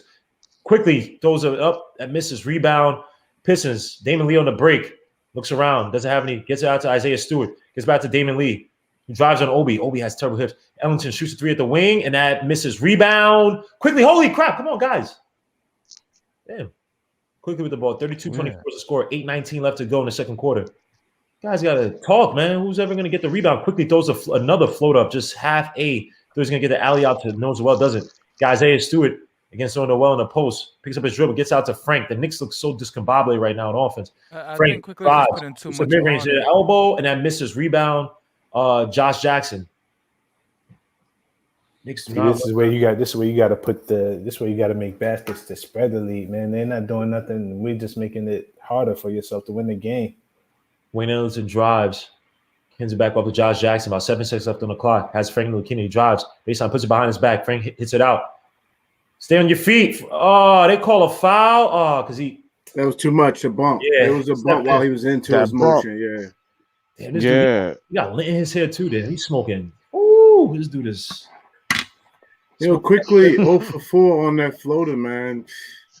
Yeah, that floater. He had one. I think he was in between trying to throw the alley up to Noel. He had another one that it looked good, but it was just too much on it. So he's just not in rhythm right now, man. Not in rhythm. Remember that old phrase? Overzealous? You think Quickly's being too overzealous? No. He's just a scorer. Yeah, it's just the touch is not there yet.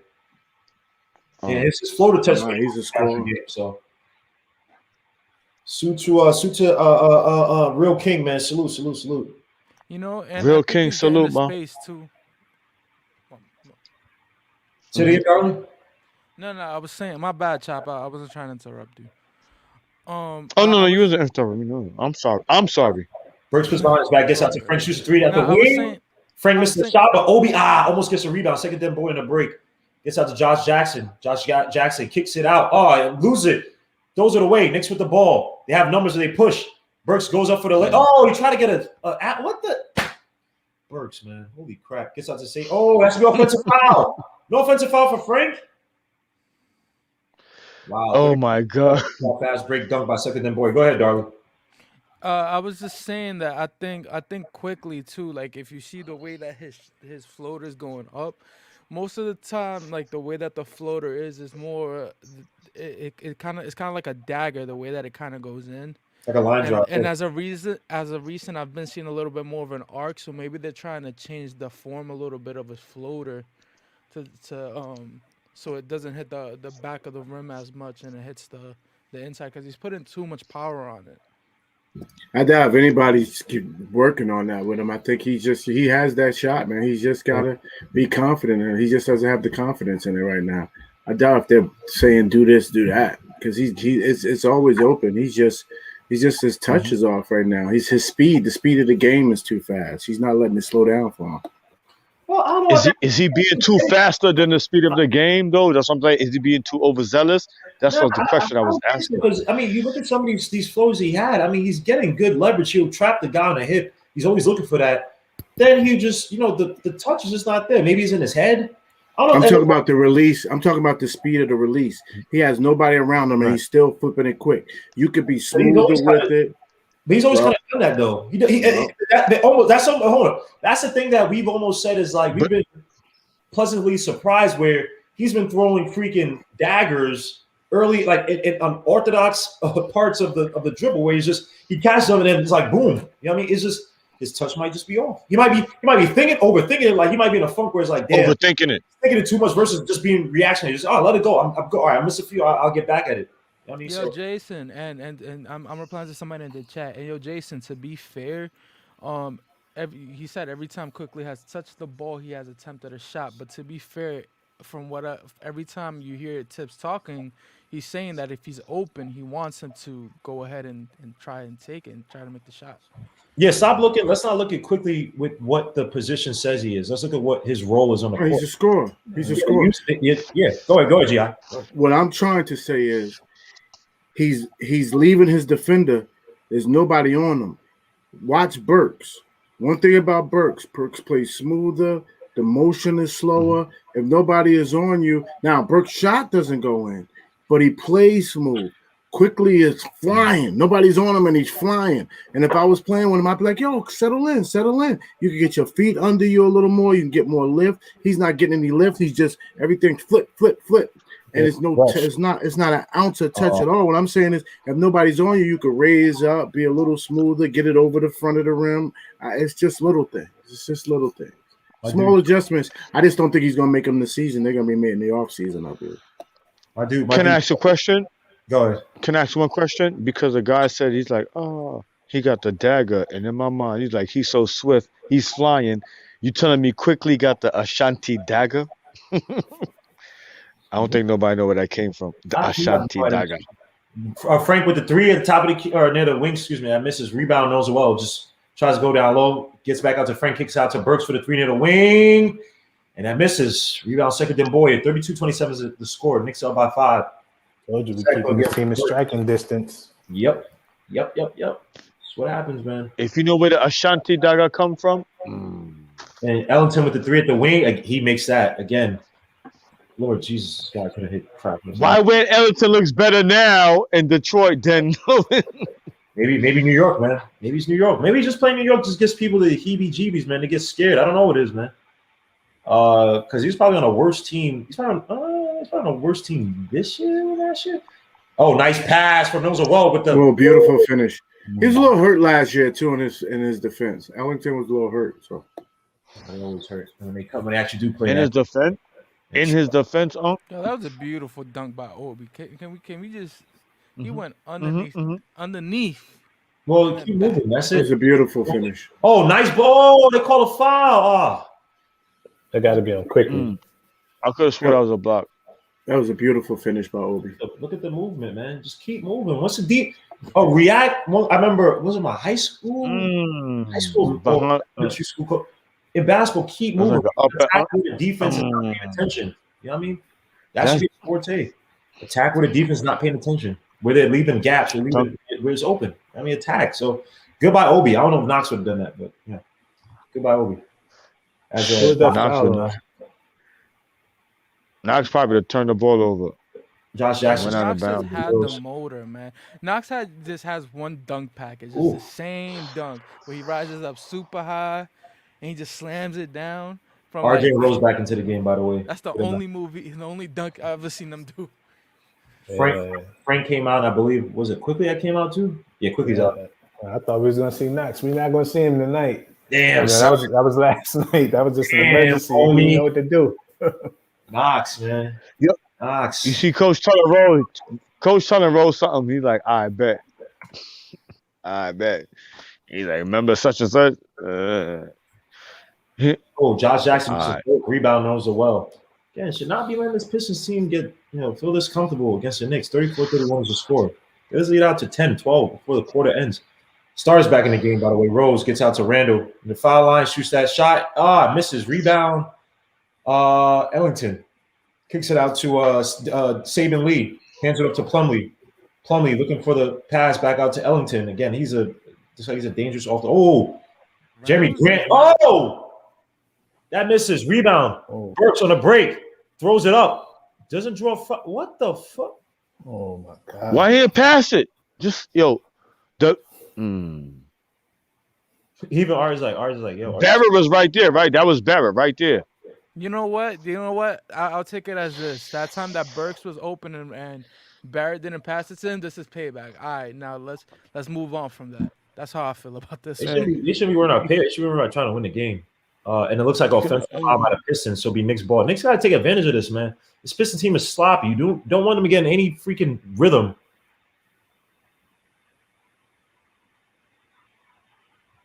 Push out the. I like this dude though. What's Duke name? Number 20 from the Pistons. I like Duke. Jackson. He's good. He's from Kansas, right? I don't know about good, but he's a reclamation. He's from. No, he's okay. He's good. He's okay. He's gonna be somebody. Bullock gets out to He's RJ. gonna be somebody. Drives, throws it up, and it's good by RJ Barrett. Bully ball, 36-31. RJ Barrett, 10 points. 10 points, 4 for 6 from the field, 2 for 2 from 3, 2 rebounds, 1 steal, 1 block as well, too. Mason Plumlee drives to the basket, knows it well. He loses it. RJ Barrett on the break. Has Bullock. If you look up, please, RJ.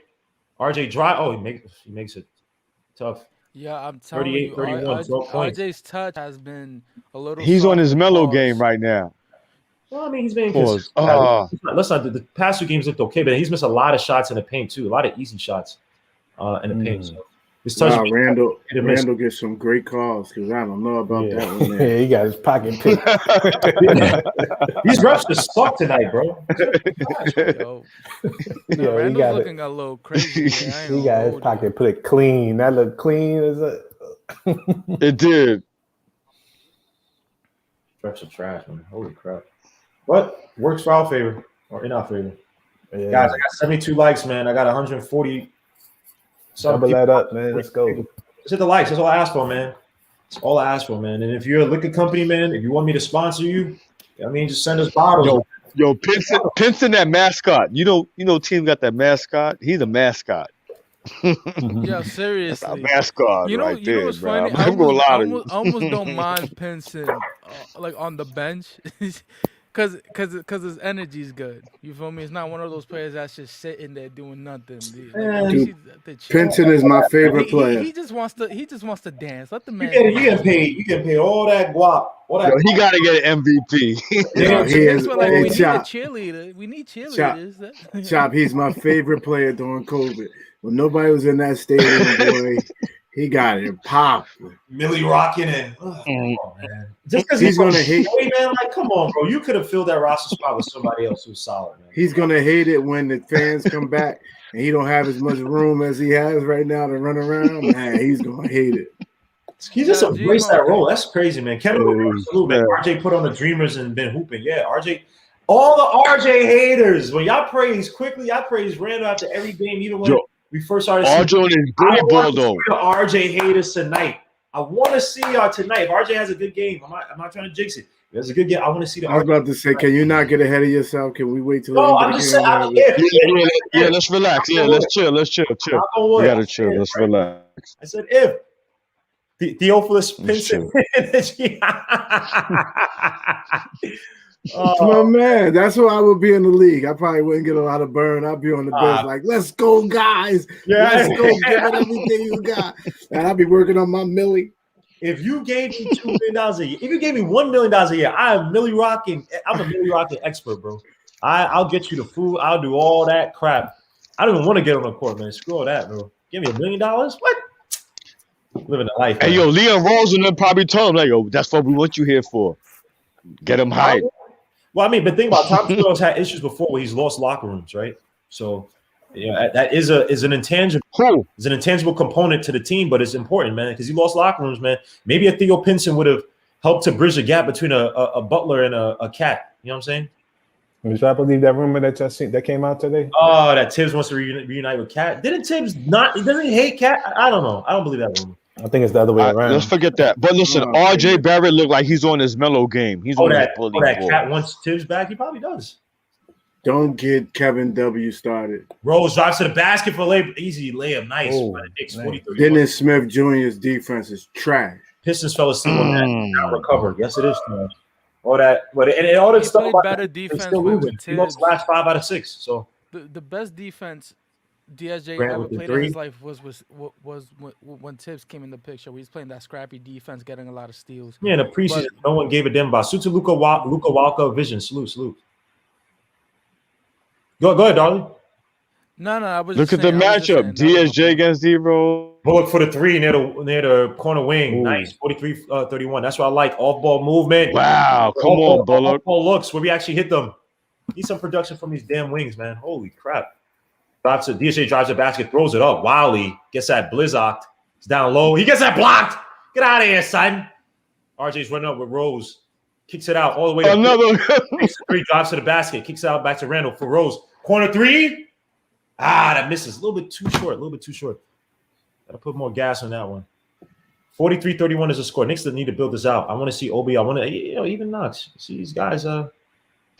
These bench guys perform, man. If they're gonna be in a team, gotta get some type of experience, man. Pass a trade down. And again, the Pistons just look sloppy.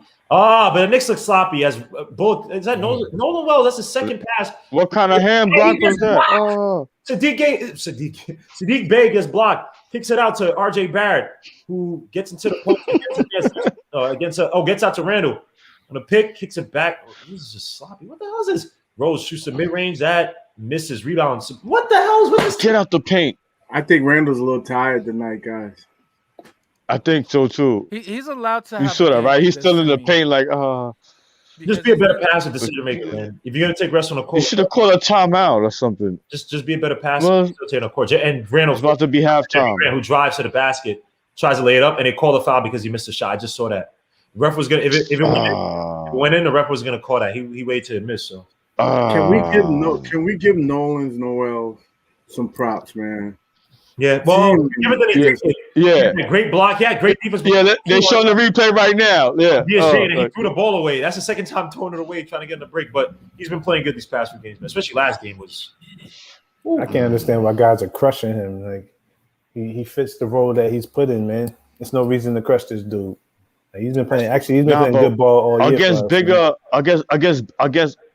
against bigger centers, he probably wouldn't look as good as. He's only two or three bigger centers. The only thing he's a spot center. He's doing what he's supposed to be. He's playing in spots. Like no one told Mitch and I'm joking around, but no one told Mitch and Taj to get hurt. You know what I mean? Like he's feeling.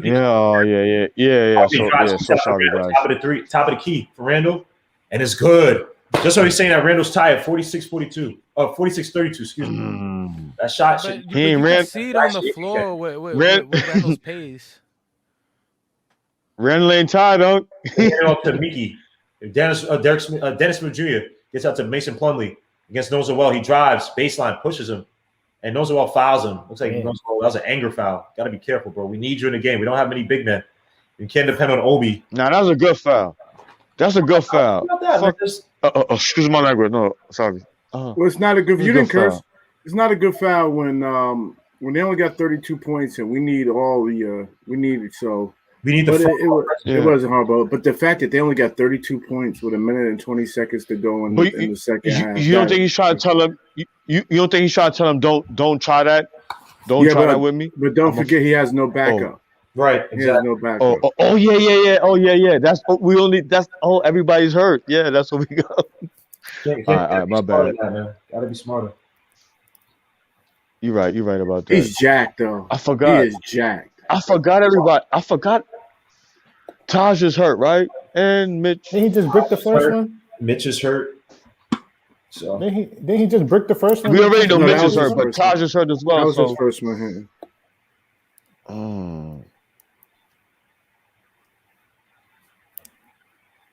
At least you talking. Oh, that misses. Rebound, Noel. Noel's playing good defense, man. Rose with the ball. Has a Desmond Jr. on him. Gets out to RJ Barrett. Has a deep bait. Gets a pick by Noel. Now he has Jeremy Grant. Take him out the game. Dribbles. Kicks it out to Randall in the corner. Fakes a three. Has Mason Plumlee on. About 9 seconds left on the clock. Drives. Big man. Fade away. And it's good.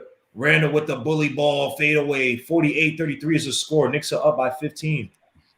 Broad Street bully. The Broad Street bully. It's a deep bait with the deep three from the wing, and that misses. Rebound bullet. That's Sims, man. I love that nickname, Broad Street bully. Love that. This ain't Philly, that's Beanie Siegel. Rose gets blocked. Yeah, I was about to say that's Philly. We got Broadway bully. Yeah, Broadway bully, but Broad Street does sound a little better. But anyway, Broad Street with the layup, and that's good. I know it's Broadway, but yeah. And Rose loses the ball. Broadway. Remember in the movie? Rose gets sloppy right now. Then gets the ball back. Jeremy Grant for the layup, and Randall fouls. Knicks have been sloppy. Paper Soldier. Beanie came down the block by the barbershop. 48-35 with 5 seconds left to go in the quarter. Randall showing the replay. A nice fadeaway. Really working on that game. They could have called a foul on that the way he slapped. Oh, Dennis Jr. blocked that. My bad. I missed that. Dennis Jr. had a block on Derrick Rose. Wow. Okay, Dennis Smith Jr. Dennis Smith Jr. I don't think has any points tonight. Yeah. No, he has a 3. He has 1 3? Open 3.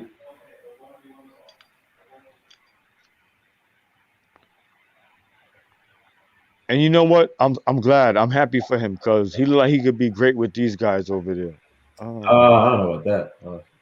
Nah, Chop. He's just a right now. When he Just give him some credit. You just give him some credit. Caping for Wayne Ellington, and you sitting here caping for DSJ.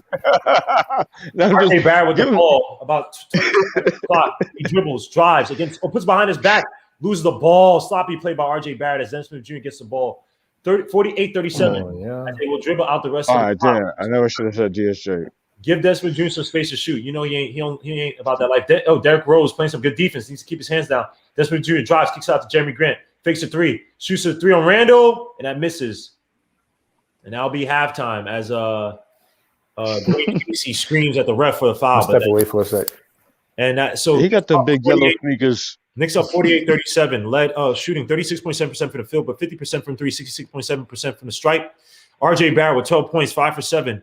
He's leading the team. 12 points, 5 for 7 from the field, 2 for 2 for 3. 3 rebounds, 1 assist, 1 steal, 1 block, 1 turnover that we just saw. Next up, Burks having a good game, 4 for 8 from the field, 2 for 4 from 3.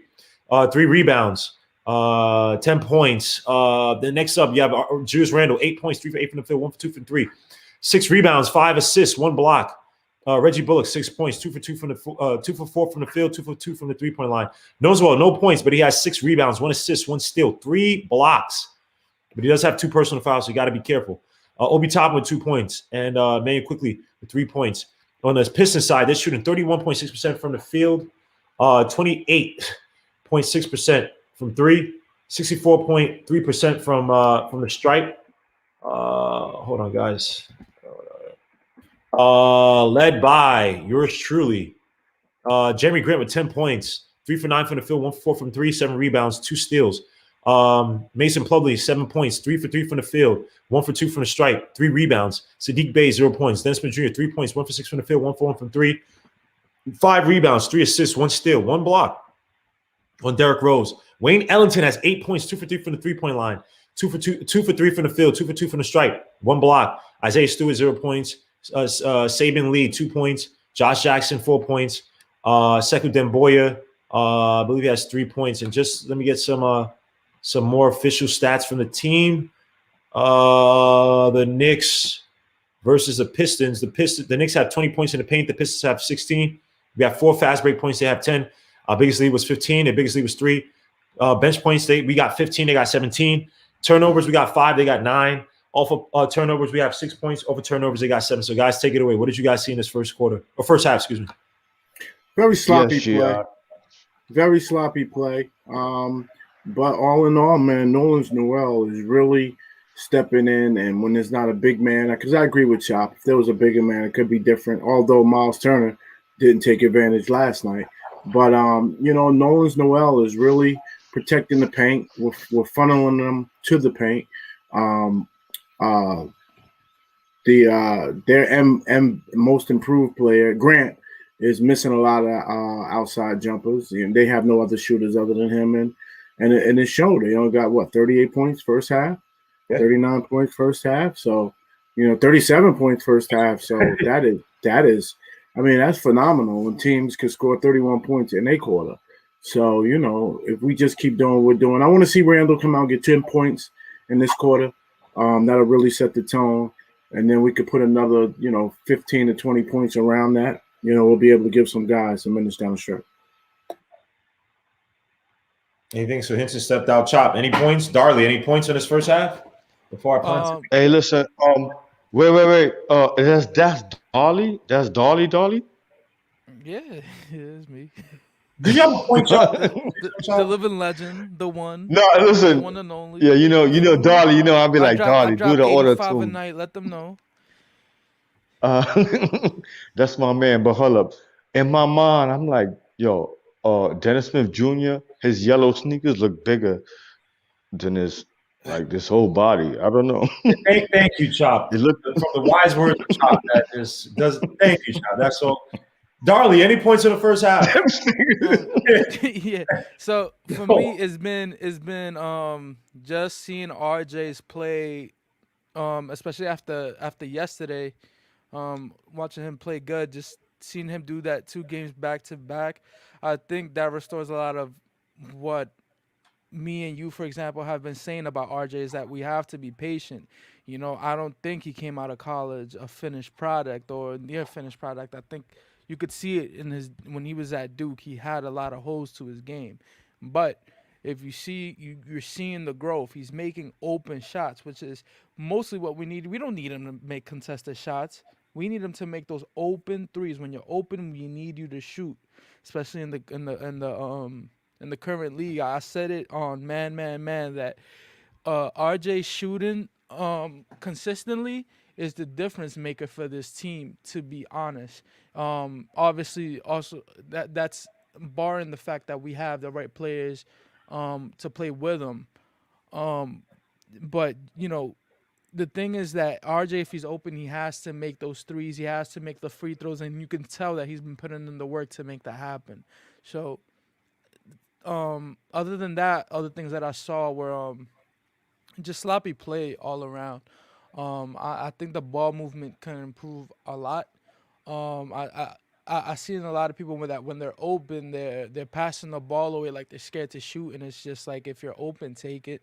I think especially if you have that range, whether it be the mid range or from the 3-point line, just it's better if you take it than pass it out for a worse shot. I saw Obi do that one time in the mid range. Once he caught the rebound, he probably could have taken that shot. That would have been an easier shot than passing it out to Quickly, I think, who was out there to try to shoot that deep contested three. But other than that, that's I think they'll key in those things after. Let me ask you something, Darley. It's really important. How much did you smoke up today? Me, I don't smoke. You didn't smoke? I don't smoke. Oh wow. Yo, but RJ looked very aggressive though. Don't even front. RJ been looking very aggressive. I apologize. Wait, let's laugh at that question. How much have you smoked? No, you just sound. Is it because I talk mumbly? No. You sound like you're trying to you're trying how can I put it? Like you're trying to control like your pace, and it's just like blah blah blah, and you just go off. It's not that bad. I'm just like, is this dude? He sounds kind of low on the stream. He's been sounding kind of low on the stream. It's been like kind of hard to hear a little. Yeah. He's just like you're glazed right now. Maybe my preamp because I use an external preamp. So salute to my dude Darley. It's all love. I'm just asking, like, you okay, man? Like, is this very like?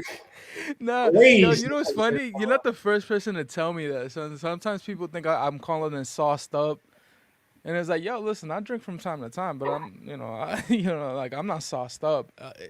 I've had this since high school where I talk like I mumble a little bit, like my words slur, and I don't know why I talk like that. I just do. So, Darley, I apologize. I got you. Oh my gosh, this guy. I'm not offended. Chuck, can you at least come on before you work, bro? Because I know Gia wants to troll you, man. Because I already see it now, man. Salute to my guy, Cully, man. Salute. Anthony 212, man. We just get back to this game. Boost Mobile. Salute, man. Right now, this is Chuck around. Salute to Chuck, by the way. He says, I work tonight in practicing how to celebrate being 500. I don't have that down. Chuck is such a hater. If you don't win by his so-called style, oh my, I watched this game at the gym, a part of it, with freaking the Bucks versus the Clippers, man. It's but Chuck has been given props more often than not recently to players that deserve it. I'm gonna be honest. No. He's being sarcastic. He's trolling. Yeah, Suit to JN3000. Yeah, he's being very sarcastic. He's giving props to Randall, who he said is going to have a good year and should be with this team. That's the only player he's giving props. That's the only one that that's only because everybody else is like, yo, B. And that's the only player we're gonna go to playoffs. We're gonna go to championship. And he keeps doing that. He's doing that purpose. Don't fall for it. Chuck is an absolute troll. Absolute troll. Have you guys noticed when a player start looking good, then he start rolling with them? Yeah. No. So here's the thing with Chuck. When a player starts doing good that he spoke ill of, or he said that it wasn't going to do good, he tries to go back and change what he said to make it seem as if he wasn't that much against him. Like he tries to put these caveats. I said this, that this and this, so it equates to this. It's like, no, Chuck, you said this and that. Like, come on, Chuck. It's okay. Everybody takes it. All right. I got a question. He did say RJ Barrett was. I think he did. Did you say he was going to be a bust, Chuck? I don't want to speak for you. I think you did mention that RJ Barrett was going to be a bust, something like that. And they're showing. Well, he looking good. He looking good thus far. He's looking good, but again, he's a rookie. He's young, so he's gonna have inconsistent games. He's gonna have ugly games, man. Depends on does he take those next steps? Oh, you got my man Henson drinking a little bit. Drinking that. It's a double shot. It's a double shot because. Double Gia, you see what you're doing, Gia? Behind. Shit. Hey, cheers, everybody. Cheers, Double mate. shot. We're not in the arena. I'm not trying to speak for you, Chuck. I'm not trying to speak my life. That's why I said he may have said this. I'm not trying to speak for you, sir. So if you didn't say this, you can come on the chat, bro. I don't know why you're trying to be all meek now. You know what I'm saying? Come on the chat, man. Your boy IQ's not having a great game. You can at least, hit your wagon to that. This guy Chuck, man. Have you guys noticed how Chuck too good to get on before you go to work? Yeah, hold up, Chuck. What you say, Dugan? I said, have you guys noticed how D Rose is looking a lot more for RJ than Peyton is? That's a gain of trust. Yeah, you can see him always looking for RJ. Yeah, because you don't see that with Peyton. He passes it mostly to Randall. But also, I'll give it the second most person he passes is RJ. But with which how Alfred Payne does, because he's so slow in the pace that when he passes to RJ, he's usually like in a motion where RJ would catch it, then get the pick by somebody. It's a natural motion of the game versus waiting till however long Randall can't get the post up, and then he gets it to RJ, but the defense is already settled, so it's a lot harder for RJ. So that's why when Alfred Payne is there, the times when RJ looks better is when he's a primary ball handler and gets a pick, and then I can operate. Payne is just Payne has done a decent job as a slashing guard in that role, but as an overall guard, I'm ready to move on. We gotta upgrade next year. That's it. He can't be starting for a team that has playoff aspirations. He's just not that type of guard, man. Because you have to game plan for him you have to game plan so much for him. Where it's like, in the pace, just push at the pace. When you catch the ball, the rebounds, push the pace, attack the guard, slash. His only real good game is slash. He's not a plus facilitator. He's not a plus shooter. So, these last few games with Rose starting has been looking good because he always looks for him at the fast break. He always looks for him when he's open, and then I don't know. I feel like they mesh good together. Yeah, I think Derrick Rose is just talent, man. Like we're talking about a former MVP. Yeah, I mean he's only really lost it. I mean, obviously with age and injuries, but he still got that in him. It's not just necessarily the speed, but just the court awareness. See where guys on the court, get it to the hot hand. Alfred Payne many times, all guys get into his Randall. All you guys get to his Randall. So Grandma, let me ask you a question. You think Quickly or Frank could pick that up from Rose during his tenure here with these young boys? Well, Frank, you think one of them will pick that up? What you saying? Frank has like half a season, some change left. I think Frank is probably as good as gone. And he's not that type of guard. I think he's just better as now as like an off guard for the time being. DSJ. You said IQ. Yeah, IQ, but IQ's still more of a combo guard. Yeah, he's more of a scorer than a pass first. Yeah, that's not really his game. I don't think he ever will be. I think he's always gonna be like that, getting a few dimes. But that's just who he is. You can't do anything about it. Like what we get from him, he's productive. As far as picking up his style of play, as him being an OG on the team, you wouldn't get that from Ramon Sessions when he was here.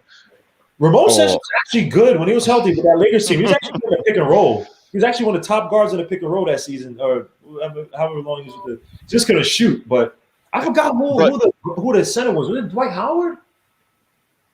I can't remember who it was. He's actually solid. He's like one of the top guards in the pick and roll. So, but Ramon Sessions when he came here, obviously was broken. He was about done. This is retirement home with the Knicks. If IQ is gonna go to that floater, he's just got to hit it at 50%. If he hits to that 50%, IQ won't have to change a thing in his game because he is coming off of picks.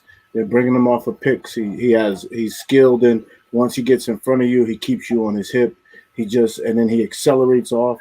He does everything he needs to do in the NBA right now, which is remarkable. The thing is, he just has the scores at 50%. He's gonna get stronger. I think getting stronger is his kick. But that floater might be in the scouting report. Like that floater's not gonna work all the time. He's a shooter. He can't stop and pop. In my mind, I think he could listen. Me and my pop, we was arguing. I was like, "Listen, Dad." I said, "Dad, I think Quickly has the type of game like Jamal Crawford. If he was to work out with Jamal Crawford to get some of that razzle and dazzle, stop and pop and all that." Jamal Crawford's dribbles, that's the guy. Man. His handles were sick. No, not that dribble, but that style of play. I see Jamal Crawford in him too. He could stop and pop. And I don't understand this comment. He's going and doing the that floater. He could stop and pop. Why you can't stop and pop instead of doing the floaters? Jamal Crawford is that's another. Yeah, his More dribbling and his importantly- passing was More insane. importantly, I don't understand when Knicks fans now want to say that floater's in the scouting report. He's not forcing that floater. It's never a bad floater. So for it to be in the scouting report, you would think that you would stop him from getting in the lane He and getting just to the missing it. floater. No, He's that just was just missing me it, saying so- it. Nobody else. No, Nobody it's a else lot was of saying people- it. That was a just lot me. of people- That was Yeah, a just lot me. of people have been saying lot that. of Oh, a lot of people other saying people. One Oh, at a I time, thought it was just me. One at a Oh. time. One at a just- time. One at a time. Everybody can't talk over each His other. touch has been off recently with the floaters the last few games. I don't know. Like some of them are forced, but like there's a lot that he has wide open and just misses. But you can't do anything about it. No one is stopping it. Yeah, Either. It just misses. we have to discern when it's a bad flow, because if he's making them when they're bad shots, you know what I mean, he has to convince the team that he's a bad shot. He's a consistent bad shot maker. At this point, as a rookie, it's just I think more of its flash. But there are points where again he's forcing, and Chuck B says Chuck is such a troll. No, it could be a bad floater. It could be a bad floater. There are times where he has bad floaters, but then again, Troll. it's with him. It's like you have to discern what it's telling now. So back to yeah. the third quarter. I'll be back. I'll be back after. All right, man. Peace, Yeah. bro. So RJ pick, drive to the basket for the layup, and it's good. RJ and one. RJ, Chuck, why ain't you saying anything about RJ, man? Yo, I told you he's on his mellow. He's on his Chuck, mellow. where you at, man? That's what I like about Chuck, man. Like you disappear when Yo, things. jump it before you gotta go to work. Come on, man. Just stop it, man. Chuck don't got to go to work. If I brought somebody in this chat right now, Chuck will quit work right now to stay in the chat. Come on, man. I'm Gmo. joking. I'm joking. I'm joking. Gmo. I'm joking. I'm joking, Chuck. It's all love, bro. The kick out to Mason Plumlee. He kicks out to Jeremy Grant, who shoots it near the foul line, and he makes a shot. 51-39 is the score. The Pistons are bad, Chuck. Yes, they are bad, man. They are. They're terrible. But, you got to win. Win the game. Oh, what the hell? Who's that in the That's my son. background? What happened? That's my son. That's my son. Oh, Was he he's on- watching the game, too? No, he's on video games. You know how that is. Was he playing Call of Duty? I have no idea. What- It's yeah. one of What them game is games. he? It's one of those games. That's all that matters. It's one Yeah, of them. it's one. I know. Yeah.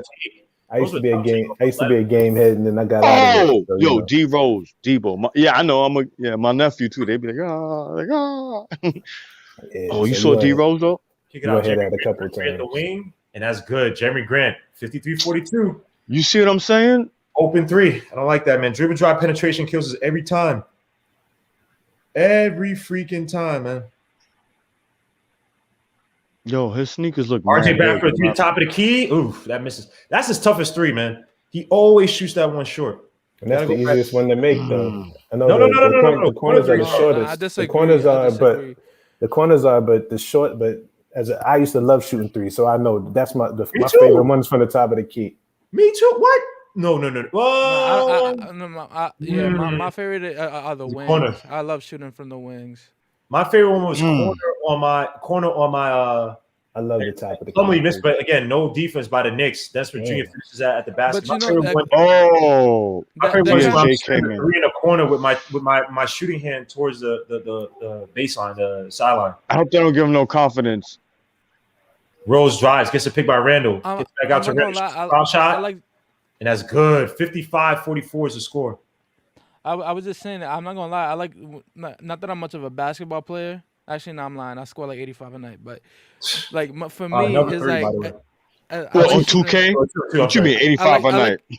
No, in real life. You don't see me, yo. Tibbs is just warming me up right now from the bench. But no. But what I'm saying is that what you mean? Randall takes a three, I drives. like shooting for the layup and from the glass a one. lot. Whenever I'm playing like street ball, so that's why I like shooting from the wing, cause I could use the backboard a lot more.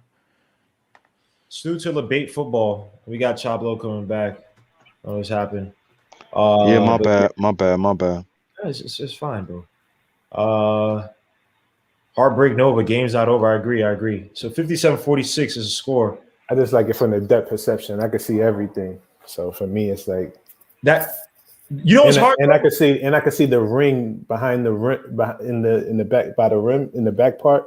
That's like I can focus on that, the little box that's back there. So I love that part. So for me, that's why I like the top of the key three. That does help. Top of the three key helps. To me, the corners are always the easiest, especially like I said, that corner with your hand on the outside, because I got like more of a low load up kind of form. So it's just somehow you just get in rhythm. Feels easier, even though your form is not as I mean, and RJ drives on Plumlee. Looks like he got fouled. He'd be going to the line for 2. RJ Barrett's aggressive on Plumlee. You saw him stick out his hand, try to get leverage, and Plumlee just smacked him in the face like, "Yo, bro, you." Yeah, he got fouled like 2 times before. RJ Barrett, but see, that's not the greatest of angles, too, man. He didn't get good leverage. One thing I'm concerned about RJ Barrett, a lot of times he picks up his dribble too much, where it's like he didn't get that leverage to take that extra step in and curl around. RJ makes his first free throw. First free throw. There's 2 free throw set. 59-46 is a score. The Knicks are up by 13 against the Detroit Pistons. Just the only Plumlee left in the league, yeah, right? From the other 2 brothers, or yeah, I think you're right. I don't know what the other Plumlees are doing. You got DSJ about 5 points against Dennis Smith Jr. Switch up, gets back. Dennis Smith Jr. Mason Plumlee. You could just take your time because he's not going to shoot out there. I'd actually give him some space a little bit. Gets out to Mickey, who gets out to Sadiq Bey at the top of the 3, top of the key, and that's good. 60-49 is a score. Sadiq Bey cannot let him open. RJ Barrett, that is your man. He fell asleep.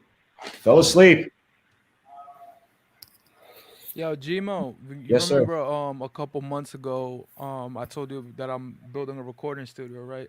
I'm probably like now at this point, like probably like 3 months out from probably opening the joint at this point. So we could start doing a lot of shows in person and whatnot. Get some of these guys that are in here to do it from inside there as well. Definitely, man. Just as things get better with this COVID and whatnot, and this COVID thing really put a hamper on how much money I was making. So, sheesh. Yeah, I can always see that. RJ Barrett with his sister Randall. You do beats?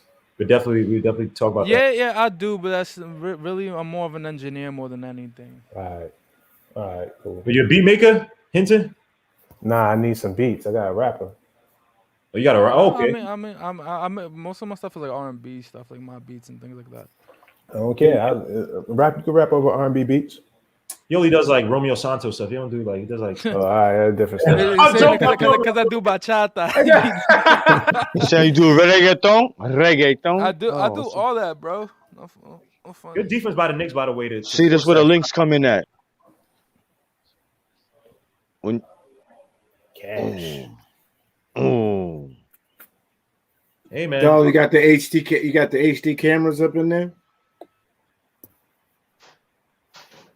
This guy G.I. is thinking about filming some. Dolly, you better. I'm into that too because, like I said, my rapper, I need to do web. Like I got to do webisodes. I need a cameraman. I need all that. You better book G.I. Dolly. I'm not even gonna lie to you. You should connect, man. Darley, definitely. Get Hinton's number, man. Connect in a private chat. For sure. In private chat. For sure. I'll put my number there. Randall, I told you I still haven't gone back to OBS, man. OBS just freaking kills me. Randall with the fadeaway shot. 65-49 is the score. 7:10 left to go in the third quarter. And the Pistons. Dwayne Casey looks. He's playing like an all-star, right? He is playing like an all-star. We gotta. Suits is debate football, by the way. Randall, yeah, Randall's playing really well right now. Randall for the night has 18 points, 7 for 12 from the field, 2 for 3 from the 3-point line, 6 rebounds, 5 assists, 1 steal, 1 block. Didn't even feel like he had 18 points, by the way. That's the point. Points. Go ahead. Go, Gian. But then, that's the point about Randall. What's making it so special because he'll have last night. What he had 27. Didn't even feel like it, and that's why I said let him get 10 more points this quarter, and this game is over. And I think he got about 6 of those already. 18 points of that. That's the makings of on the way. I'm not saying it yet, but on the way to a so-called. Just say it, Glenn. I don't say franchise player, but he's in that. He's in that trajectory. He's right on that trajectory. Right on. Forget franchise MVP caliber year. Yo, GI man, chill, bro. GI man, chill, man. You have fans in the crowd. There's only 2,000 of them. Well, hit to you too. Stop. What? Don't do that. On MVP? Nah. Yeah, come on. But MIP, yeah, and most improved player, MIP easily. Even though there might be some other guys. You miss what I'm saying. If we start winning and he could do this night in, night out, we put a couple more players. You just pulled a Rob, Gi. You didn't say that before. Now you try to pull a Rob. Yes, I did. I said I'm talking about building around him and putting the pieces around him. You're questioning on whether he's a franchise player, and I'm telling you he's a franchise player. Okay. Jersey, come on. He's so like, he tries to put a smile to me. He said, I'm telling you he's a franchise player. What you talking about, boy?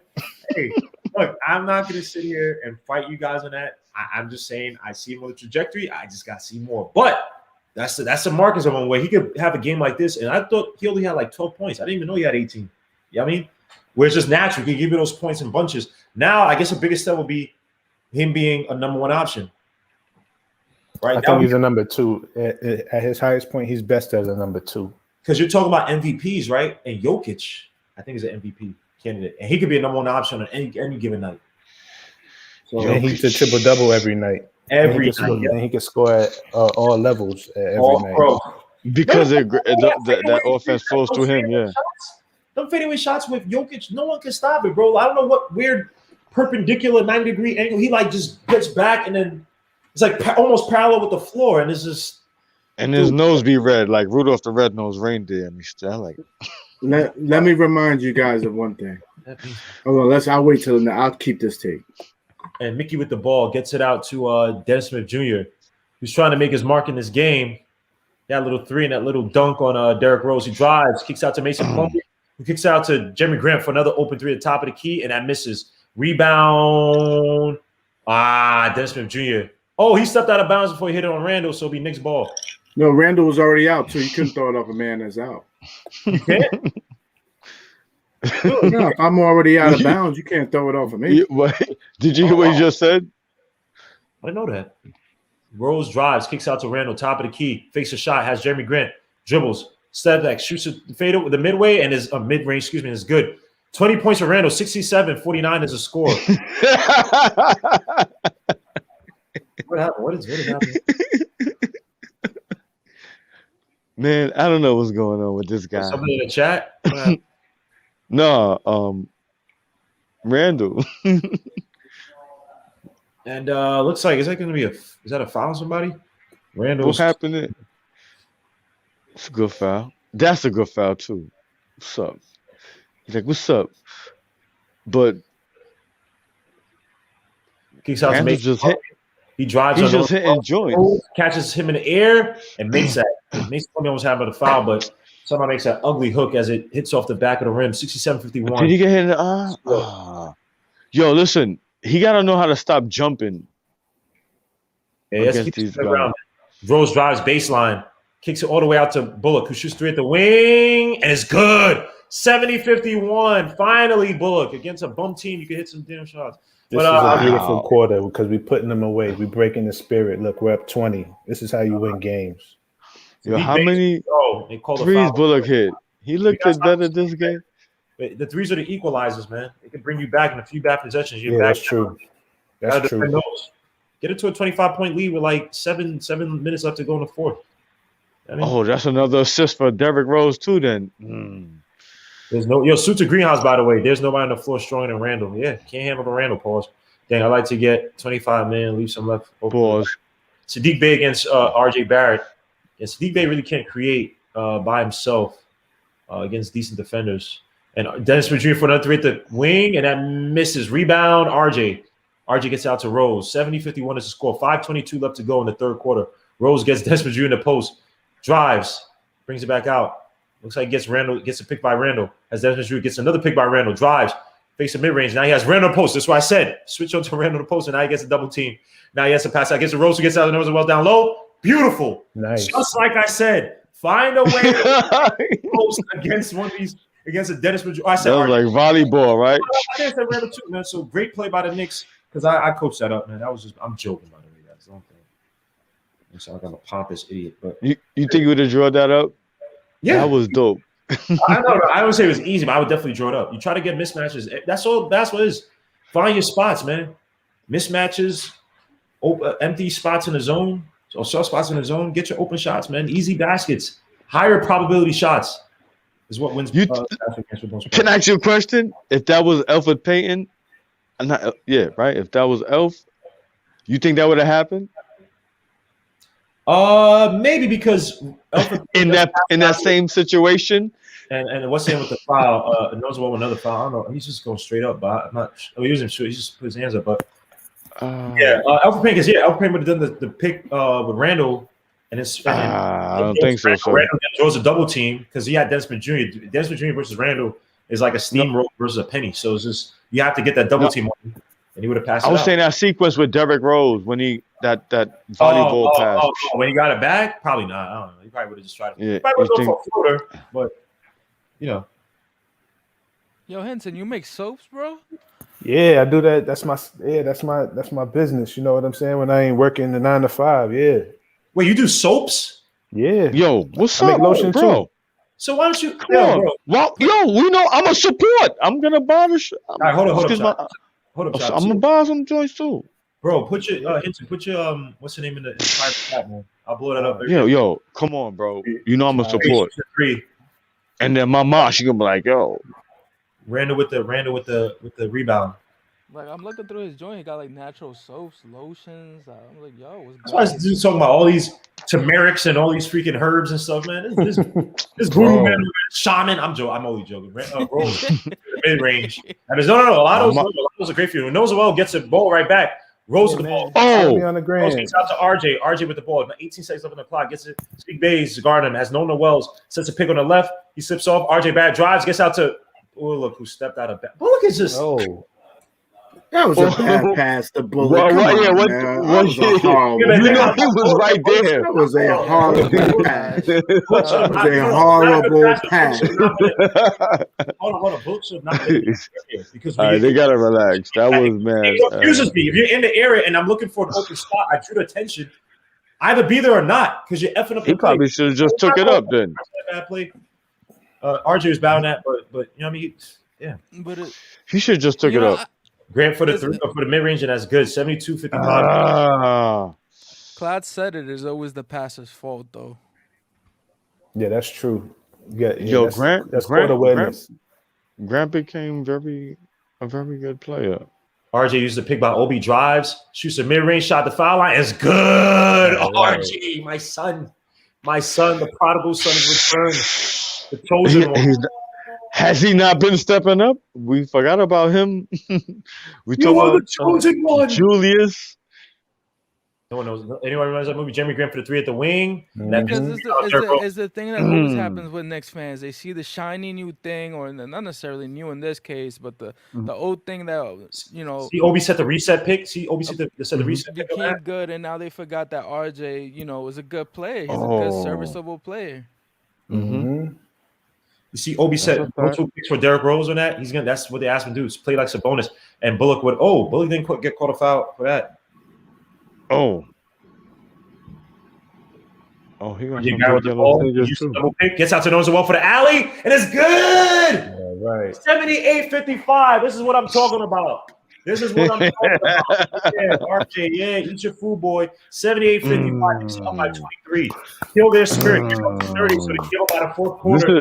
This is good. RJ's robbing, yo. Shout out to Hinton for the follow for Mav Hoffa. Oh, that's my guy. That's my friend. Like, that's really my friend. Oh, that's your boy, man. Yeah, that's my guy. Daddy's spending time. Finally, and his channel's blowing up. Podcast, man. Yeah, that's my guy. And the funny part is, I used to follow Queen's Flip. So Queen's Flip, yeah. I follow Queen's Flip. He went in the Flip studio and stole Homegirl right from out of there. They make a cute guy.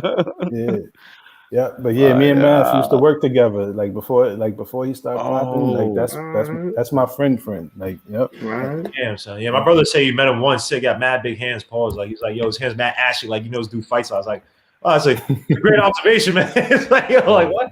But not because my brother loves. We both love a battle rap. But he be out there. He be out a few. So y'all come from that battle rap? Yeah. Oh, battle rap. Man. Okay. I love battle rap. But I'm talking about another rapper though. My cousin. But like we in the studio right now. So definitely, you and Darley, man, make that happen, man. Yeah, Darley. And Darley, don't try to put no freaking reggaeton trap, none of that, man. Just give him some dope. Do it. Do it. Suit to Ace of Kings, man. Suit the details, man. RJ finally Well, gets a piece. We'll the see. good thing RJ about a right good now. producer. Anything Darley do is fire. Yeah, I appreciate that, but a good producer, what you do is you try to help, whatever somebody's vision is. You don't try to sit there and try to change somebody's vision. It's like at the end of the day, you got to feed off their energy. Yeah. And the music and the production tells you what to do with it, though. At the same time. That's right. Salute. So let me give my quick take Cheers.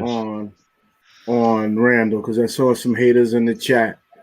Gmo is uncertain. You tell me what players could have one of the greatest Knicks seasons in points, rebounds, and assists across the ball, playing with Peyton, playing with RJ, who we love, but he still has a long way to go. I'll kill her right now. Playing with Bullock. Mm-hmm. And we're Mitch, watching it. who could just stand around. And now that Mitch is out, his game hasn't dropped off with Noel. I mean, what the man is doing. How many more games we got left? What does that mean? How many more games we got left? Because you talk about the MVP. I know you're getting back to MVP conversation. How many more games we got left? No, I'm not talking about MVP. I'm talking about franchise player. And if he plays like this every game and we start winning and going deep. Oh, yeah, if. Agreed. If. But I said now, I don't know. Because I'm living reality right now. I didn't say that if it knows well. Burks with another 5. Oh, nice. So you can argue. Oh, that was a nice block. I thought that was you can argue whether he's an MVP type, but you're still debating whether he's a franchise type player for this team. Yeah, because I gotta see it. I gotta see more. There are guys who've had superlative first halves, and they fall off, or they don't replicate it. Yo, G.I., you're muted. What the hell? Oh, are you good? I respect that. What is that? Hey, I'm giving time, but I'm saying, like I said, trajectory. I'm not one of these people that say, all right, Randall, wait. I was not a Randall fan last year, bro. And I'm giving him all the credit in the world because that does not happen a lot. Players, when they're 26, I know that's young, but players who are productive at 26, they don't change their games like that. They usually clash with coaches who are like, yo, I want you to play a certain style. Now, granted, he actually looks better. Even just on the surface, points are going up, assists are going up, rebounds are still strong. So mood is going up too. Everything's going up. I mean, man. So suits are Randall for that, man. A lot of players. You don't think they see potential in him and they want to keep him as a franchise player? I mean, they probably want to pick up the option, but again, you have a lot of time. Rose shoots a 3 at the top of the key, and that's good. This is a game you want. This is a game that makes everybody want everybody hot against these teams. Let them take out their starters, and you get some good experience with these guys, man. You can get them a good 8 solid minutes in the fourth quarter. You know oh my God, yo! Maybe that's a game. This is how the Lakers is beating the Warriors right now. Just Lakers beating the Warriors. Yeah, they beating the brakes off them. And damn, wow, Sadiq Bey, that 3-point shot. If you can't do nothing else, you can hit that 3-point shot. Who's this guy that shot the? He was a good college player. I wouldn't have mind having him on the team too. Villanova. Yeah, he was a good college player. Some wanted Sadiq Bey really bad. Yeah. He's a good 3-point shooter. He don't really do much else though, but I mean, he can space the floor. Nah, Sadiq, he's a kind of a slasher too. Like he's just not doing it tonight. Yeah. He don't just shoot threes. Who's this dude right here? Why everybody their hairstyle be messed up? Chucking threes.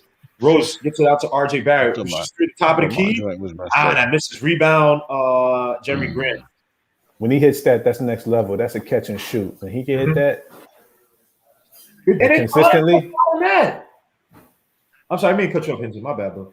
Oh no, I was done. Now I agree with you. If you become a solid off-ball shooter, sheesh. He knocks that down. Oh, this dude is still refereeing? You can't just have him run around like, bro. He still look the same.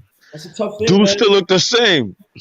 RJ Barrett, you trade him away. Not saying you can't trade him or you can't look to get better, but it's like we were all crying about development. That ref still look the same. I was watching. I caught Sim late, and I caught right when they started talking about that Bill trade. They, some of them guys they like no. Wait, no to the trade? Yeah, they like no. On MBK? What? No. I can say by Stephanie Divine. They like, yo, we gotta make a trade. It was Cornerstone and Isaiah. They was like, no. Cornerstone wouldn't trade. That was right. He's married. So I mean, hold he's up. trade period, but you Yeah, can't. they got Oh, all right, there emotional we about go. it. That's Frank, right? Frank is number 11, right? It's Frank, down to Obi. that's 11. Obi Yeah, drops Frank to the is out there. Frank basket, is out throws it up. Tough layup, not the prettiest, but Nice. too. Mm. See, but think about I mean, look, I'm not trying to hate. Layup was good. I'm happy, right? But he has to. Yeah, that offseason is gonna be really important to get strength. That's a layup where you could kind of push the guy with your right shoulder and kind of curl to get a better angle. See, this is a game that you can give Obi extended Oh, minutes because we're at 20 right now. That's a bad. Right. I agree with that. Damn. But come on, that's not. Frank came down, man. Come on, Frank. You know what? I see why Frank. Like they don't like. I'm frustrated with Frank. They don't give Frank any breaks. He didn't even touch it. Nope. And you talk about quickly getting his. It's just you cannot move forward. You can't do that. Salute to my dude, man. Eugene Stanton. Salute to Kaiser Sose. Salute, man. Easy. Yeah, it's true, man. It's just some refs are just ticky tacky, man. But at the very least, like you said, yeah, keep your feet on the ground, man. Keep your feet on the ground as best you can. Sheesh. Knicks up 83-62 by 21. Yeah, they can give Obi some extended minutes today. Yeah. Have him. I want to see him in the post up a little bit. They're obviously going to use him on the outside. Take some perimeter shots. You saw him set that nice little reset pick with Dennis. Wait, they said something about Emmanuel Quickly, which already ties him for 6 in Knicks history. No, then the NBA history. NBA history? Yep. I thought it was Knicks history. And this dude, he's still referee. Remember this guy? He's challenging it. Yo, Tony Brothers is always. Oh, they. Yep. Yeah, at least we don't have one of those chicks that give us no calls, man. Well, do you have a female referee, by the way, out there? So, Greg, salute, man. Obi's like chicken that got their head cut off, chopped off trash. Hey, man, don't say. And if Obi starts to produce, man, just make sure you join us back over here to talk that ish. Just gotta be patient with these young guys, man. We can't cry about development and then get mad when they have that. Development is not pretty. It's not a pretty thing. You're gonna see ugly games. Yo, look at Obi. Look at him standing right there. He like an action figure. When I was a little kid, I wanna like G.I. Joe. You know, like one of them dudes. You know, Gmo was very inconsistent. You know what doesn't, and maybe I guess I'll give you a chance to explain. You're saying Randall has to show it for a longer time, but the players who aren't good, we have to be more patient with. I don't know if that matches up. You're talking about. There's a big disparity difference between rookies and Randall. You're saying that Randall's a franchise player versus giving a chance to see if rookies can be foundational pieces to the team, or at least pieces. It's a big difference. Very big difference. Rookies got to prove themselves and develop accordingly to become a. Okay, but what's proving yourself in development? If you're doing certain things on a court, you might miss a lot. But if you're doing certain things that shows developing your game, and expansion of your game, is that development? Well, then that means Quickly is probably a franchise player then, just like RJ Barrett. Okay, chop. You confused this. No, I don't know. The Knicks end the quarter 83-64. Chuck, I think because I thought you was comparing Julius Randle to rookie players. Not in that regard. Oh, Chuck, okay. It's good, man. You driving to work, bro? Yeah, I'm there you go. About to go fight Adabisi or something like that, bro? What up, Chuck? Peace, you Chuck. better watch Adabisi, man. We know Chuck watched Oz, man. Don't act like you didn't watch Oz back in the day. Adabisi, remember he had the needle? You better watch him. Hold on, give him a chance because I'm sure he has something he wants to say. Go ahead, Chuck. Go ahead, Chuck. All right. Salute to the Lord 500 club. It feels tremendous. Peace. Tell him. What up? Peace. Peace. It feels tremendous being 500. Who that, Chuck? Yeah. Paul. The one. He said the one and only. Let Chuck go. Let Chuck cook. He is about to go to work. Yeah. It feels great being 500. There's not many teams that's 500. Is this garbage? We're about to be over 500, so that's another feather in our cap. Noodles. It's all looking up from here on.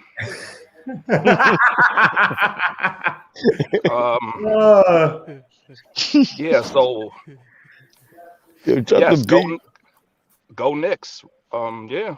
Chuck, all right. No one's trying to say the Knicks are gonna, because I don't think you've heard it here. We've been very moderate, very level-headed, man. Have you seen good things in this game and bad things that you like to highlight?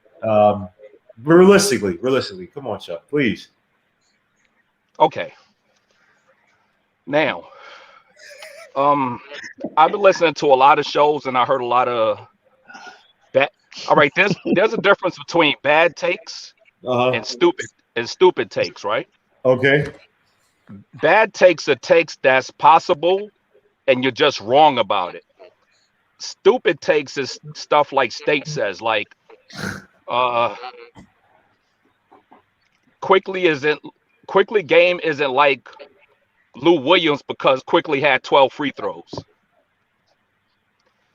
That's stupid. There's no other way to put it. That is absolutely stupid. What 12 free throws got to do with his style of play? Like, I've been hearing a lot of oh man. All right. Knicks fans. We got the benefit of a lot of teams missing their key players when we beat them. Right? The last game, I don't even have to name them, against the Pacers. Fourth quarter, baby. If Brogdon would have played and they was up by 16 and Brogdon was in that game, there would have been no comeback. Oh my God. What about Obi? Sorry. Yeah, what about Obi right there in that position, he has to stop and pop it. Once you see the guy commit like that, you got to reset. It's a good call. It's a good call. That wasn't an N1? That was an offensive foul. I thought that was an That will pick on Quickly. Quickly got offensive foul. Chuck was talking though. My bad. Sorry. Yeah, I thought that was an N1 to me. But Chuck, I mean, I can see where you're coming from. Where so see what happened right there. Ball on line. It's just certain. I think the Quickly thing is just causing so much because people see Quickly succeeding as a rookie, but it's like he's going to be a star point guard. It's like, well, it's not, you know what I mean? We have to have some type of perspective on his game. Burks with the mid range, by the way, 85-64 is a score. So, Suits State, by the way, we ain't talking no trash before. You know what I mean? I am. Hey, salute. That's on Chuck, not on Legion of Knicks. I ain't talking trash about nobody. No, it's specifically Chuck. Unsalute whatever salute he just sent out to you. I'm unsaluting that to you, State. You are terrible. Oh, State, salute everybody. State, you are trash. You are trash. You let that girl come on here. God, Jesus, chop. Well, go ahead. Ooh, I'm cooking. All right, you let that girl come on here and humiliate you because you have lack of knowledge. You know nothing. Who's it? No, State. Oh, State. State. Yeah, because you 100% emotion, and she came in with facts and she destroyed you. And what you do, you double down the next day and you said, "Oh, Quickly ain't Lou Rolls. He had 12 free throws." What, you dummy? State, stay off of panels. You should stay off of Twitter. You should just get your electricity cut off because you are terrible. You should not be heard by anybody. I own you. You are a bum. And I mean this sincerely from the bottom of my heart. You are illiterate. Period. There's no coming back to reality for you. Well, I mean it, State. I mean it. This is not something I'm going to apologize for later. I mean these words. These are sober spoken words. All right? You're dumb. Wow. Oh. Period. That was words of Chuck B. That was Wow. Yes. Just Yeah, to, just he to let wasn't you guys even talking know, about me, and I felt a little offended. I'm like, why? The comments on this station do not represent those of the Legion of Knicks podcast. They belong to the individual guests themselves. Thank you. Yes, all mine. Thank you, G. All mine. Redirect them all to me. You guys, my compliance department. Yes. Chuck want all the smoke. Chuck wants all the smoke. Chuck wants all the smoke, man. Chuck is hot right now. No, because there was shows after that he kept mentioning my name. He kept saying, "Oh, you acting like Chuck right now," and Debbie Downer or whatever. Oh no, Negative Nancy. That he was calling me negative. He was calling me Negative Nancy. And Ellington with a 3 at the top of the key makes it 89-69 as a score. The Knicks up by 20. I don't know where she's gone, man. You guys scared her away, man. Salute to Darren Watson, by the way. You guys scared her, man. I don't know. Elias Vergara, salute. Prince Poti, salute. He kick out to Obi for the 3. He fakes it, drives baseline, spin move, kicks it back out to Randall. I want to see Obi a little bit more active on that. Isaiah Stewart looks like a decent fan. Randall shoots 3 at the corner, and that's good. 92-69. Knicks are up by 23. Randall is just beast mode right now. So my bad. Suit to the Black Kakarat, aka the ruler of Namek. My guy, Ace of Kings, man. So Ace of Kings, give me some thoughts in this game, bro. Man, right now they're looking good. Randall looking like an all-star to me. He looked like the all-star that he's going to the all-star game. He is the all-star of our team. By far, he keeps on knocking them down like it's nothing.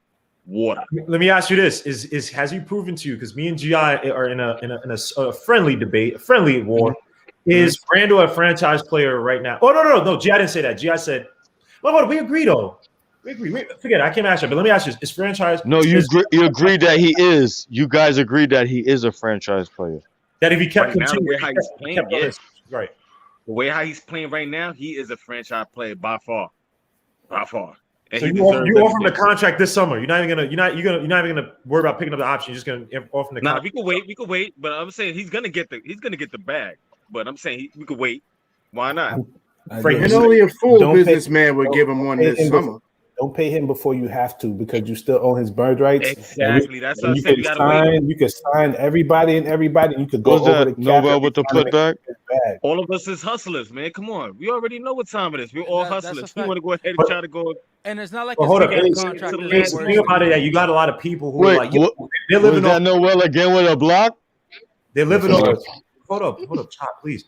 They're living off of euphoria right now, where they're like, "Yo, offer him the contract now." It's like, who are you working for? Are you working for Randall or are you working for the team? You do it for the team, not necessarily. I'm not for Randall. You do good by Randall, but you gotta look out for the team. Like, why would I offer him a contract now? I got his bird rights. I got an extra year. I can decide. I have all the cards in my hand right now. You can sign him. You sign him when you have to.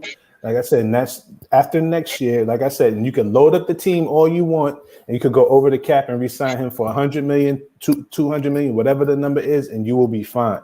You don't sign him a day before you have to. You don't give him the bag, but you give him the bag at that point. Right. Exactly. By the way, Randall and Isaiah Stewart, he just got teched up for like pushing off or like clipping Isaiah Stewart's hands. These refs are just soft, man. Just come on. It ain't that serious. So, Randall's about to fight. He's just do 20-point game, man. Hey, Tibbs. Just saying. Well, maybe get it down to 5 minutes where and keep that 20-point lead, and you should start to be able to take some guys out, man. Ellington for the free throw shot, and that's good. The other thing, Randall keeps his cool, man. He really keeps his cool. Trap house. I wouldn't like this. Randall threw a bow in his chest. I mean, that boy threw a bow in his chest. We need him. We need him like this. We need him angry. We need him focused. That's how he's playing well. He's focused. Oh man, Chuck got another enemy. Chuck, do you want to hear more hate? Derek? With a nice floater, yeah. Cynic. Derek. I'm sorry. Guy? All right. Derek is like an offspring of state. Like, so you got the dumb state, and then you got the offspring, which is a little dumber. So that's Derek. When I said Indiana would win, that was with Bogut's playing. You dummy. Obviously, if they missing 20-something points, it would have been a different prediction. Brogdon, whatever. Yeah, same. It would have been a different prediction. So if you can't gather that information, you are a state. Dummy. Step back three, and that's good. 99-75 by your boys. Quickly with that beautiful step back three. Wow. This game is over right now. I got a low tolerance for stupid. But check this out, right? How did you get into a fight with Derek? When did you and Derek go into these battles? I never even heard. I don't even know him. But it's the ones that step out of line and say dumb stuff. If he was saying something smart, I wouldn't even address it. But when it's so stupid, I can't lose. So basically, I'm picking on him. He's a mental midget. Now, go ahead, Chuck. Why don't you say, hey, Derek, if you want to come on here, man, and you want to discuss with Chuck, you have your gripes, man, just sit here and talk, man. I'll give you guys a platform. You guys can talk about it, be like, yo, you've been wrong in this situation, blah, blah, blah. Chuck will argue back. You know what I mean? Because look, it's all fun and games. I don't want people to take it that I'm using this platform to, make fun of. That's not my. But come on, man, because a lot of you guys. Here's what I say about Chuck. Y'all could call him a troll, whatever. But at least he shows up on here. Elias, Chuck hasn't even checked into work yet. He might have had a rough day at the casino. I don't know. You could ask him that, but it definitely ain't work. He ain't going yet. Chuck had a bad deal at the blackjack table, man. He's like, are you kidding me? He had that one idiot playing alongside him who freaking would not call the right. He'll mess up. He messed up the flow of the cards, man. I played with that before in AC. That's actually when I work that day, I don't go to the casino. I would only go on my days off, and it's not all the time. But let me break down something else before I go. I got 10 minutes. I'm not gonna take the whole 10 minutes, of course. I'm not long-winded like that. But I just gotta address when I said when quick long-winded. I'm just messing with you, Joe. Oh, okay. When I said if you take Quickly's floater away, Frank is better, right? No, you said when you take Quickly's floater away, that Frank and Quickly are the same player. You Frank said is better. Okay. All right. So let me break that down. So Quickly without his floater is a 3-point shooter with limited defense. Frank has better defense, so he already got the advantage there, right? So now Frank has a pull-up and he has a 3. So you combine, so it's basically Quickly's 3 and Quickly's defense versus Frank 3, Frank defense, and Frank pull-up. Chuck, in what world would anybody agree that Quickly and Frank's 3-point shots are the same? You missed everything, right? No. I didn't miss it. All right. I said Frank's 3, Frank's pull-up, and his defense. So you got to combine those 3 things versus Quickly's 3 only and Quickly's defense. I don't know. That's like some weird you don't get it? No, I get what you're trying to do. I still don't see them being really. I see you're saying. What you're ultimately saying is Frank's elite defense, which hasn't been that elite this season. But Chuck didn't even. Hold on. Just don't let Chuck get away. He was saying Frank's defense was overrated. That he fouls a lot. This was No. Compared to, I'm not calling it elite right now. That's not what I'm doing. I'm just saying his defense versus Quickly defense is that much of a difference that it makes up for whatever he lack at.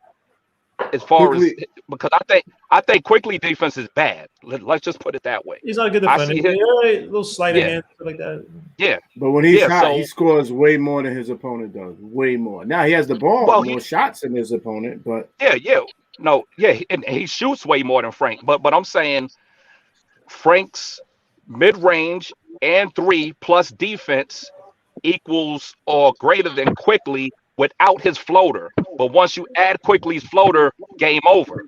So that's why I said if you take Quickly's floater away, then you guys are crazy.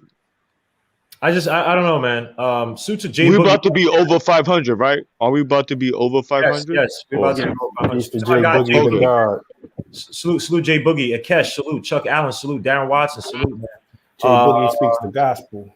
Yeah, J Boogie, man. Again, you know what I'm going to say, J Boogie. You know what I'm going to say, man. Get that, get a guy, get that show, bro. You know I'm supporting. Suit to Lucas Blythe. By the way, I just don't see that. I know what you're trying to do. I don't see really the impact just watching him. I would take, even in this season, right? I'd take the impact of Quickly's three, whether it be off the ball. Times he's gotten hot against big teams. I take that over everything that Frank has done this season. And also, one thing you forget, his ability to draw fouls. Whether you like it or not, that free throw draw rate is a stat, whether you like it or not. So Frank does not do that. Frank does not penetrate. He has like a 10% free throw draw rate. So again, the impact between those two is just not the same. True. Quickly got four. I know he got three. When you Quickly got 3 4-point plays this year. He got 3 4-point plays this season. And he was fouled on 0 of them. Now, no, he was fouled. When I said, which one? Which one? What was the one yesterday?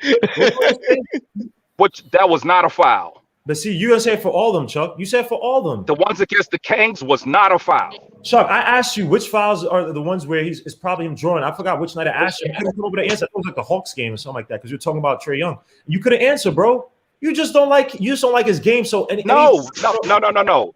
Go ahead. I remember all of the 3-pointers.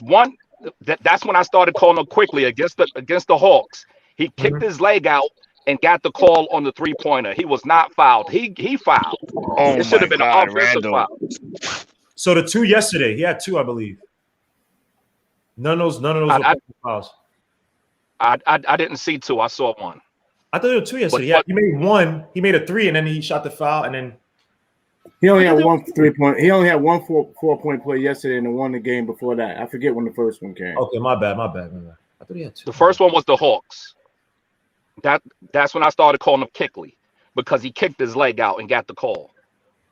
Okay. Take out the ones that you think are not legit. Do you think that he has an ability? Because he had it since college, 43%, 44% free throw draw rate in college, right? If he's doing it in college and the NBA, there has to be some admission that this is skill. This is not just flukishness by him. We're talking about 3-pointer? No, the foul drawing. No, just the foul drawing in general. Not. You see? You see? Jesus Christ. You see, Chuck? You see? Because it's flopping. I can't credit flopping. I can't do it. I give him credit for being a good 3-point shooter. But as far as the foul, I don't like that. Well, hold up, Chuck. Here's the thing. Oh, I mean, Chuck, I'm sorry, Chuck. But here's the thing about Chuck. When you watch him foul a lot of times, and I covered this in one of my earlier videos, right? When a defender keeps their hand in the wrong place and he gets that contact, just because he's doing that, I mean, but again, he draws that contact. Okay. That's great. That's great awareness to be like, yo, you put your hands in the cookie jar, I'm going to catch you. All the top players do it. James Harden, and I might say you have to like his style, but a lot of these players in the NBA do that. Okay. Yeah, and I don't like theirs either. Ooh. All right. That was a big man right there. That three-pointer today, right? Where he pumped and he literally jumped into the defender and he got the call. I called that one. I thought that was a bad Harden does that all the time. No, that was very bad. But Chuck, that was very bad. Chuck, the other ones we're not doing that. You Smith, the thing about Chuck, I'm telling you, take those ones out. The other ones where literally go back to the Cleveland game, preseason game, first game we played. First game I believe we played. He caught Colin Sexton multiple times, keeping his hand in a cookie jar and drawing fouls. That's good awareness by him. CP3 does that. The top. By the way, Tibbs does not clear this bench, man. Tibbs does not clear this bench. He needs to stop this, bro. But he's only doing that because the Pistons got all their starters in. When they take him out, he'll take him out. Even though Stewart's in the game, but he still got DSJ in it. And I don't know, man. I don't like this. Yeah, but he could. If he puts in his the bench, he's he could. Grant's not in. Yo, you right. Grant's he not just in. took him They're out. gonna take him out right now. Yeah, because Derrick Rose remembers this. He knows what this is all about. Not even, Yeah, the 3 minute mark. The 3 minute mark is like the white flag, though. Like that's you like wanna in go NBA, the 3 minute mark, and you down 20. That's usually the white flag mark. Like, all right, this game is usually over. Yeah. Yes, We already know You know, Derrick Rose is glass, so we got Go ahead, to Chuck. you know what's crazy? Like, all right, you could point out the positives or what you think the positives about Quickly's game, right? About the foul drawing or whatever, right? But if I critique the bad part about it, the response is going to be he's a rookie and he's 20. Whoa. So how? I don't know where. No. Not your response. I ain't talking about you personally. But what? I'm not talking about you personally. But if I say the down parts about what he do, because you point out the positives, right? So everybody's in tune with what you're pointing out. But if I point out the negatives about it, then people are going to say, well, he's only 20 and he's a rookie. Know what I'm saying? So it's basically why Chuck, when you say, because I remember we were on the same Twitter thread, right? When you said that, and I said the same thing, he has to be careful because refs are going to start to pick up about it on it, and they're going to start to come. Teams are going to start to complain like, "Yo, we're not fouling." They might start showing, and he's going to get in trouble with that. Where now refs are going to call less for him. Like, look at Trae Young. Trae Young against the Mavericks, last play of the game, he gets clocked in the mouth. They don't call a foul for him because it just looks like he's flopping all the time. But the thing about it, Chuck, the way you go about it is that, let's be honest, you were more negative than probably warranted to start out. All right. So I'm just saying, no, I'm not saying what you're saying is wrong, Chuck. I'm saying how it's perceived. So you're going to get that response. Versus if you came out and say, yo, blah, blah, I think you probably get, because those people they're trying to be just as reactionary right back to you, even if they're wrong.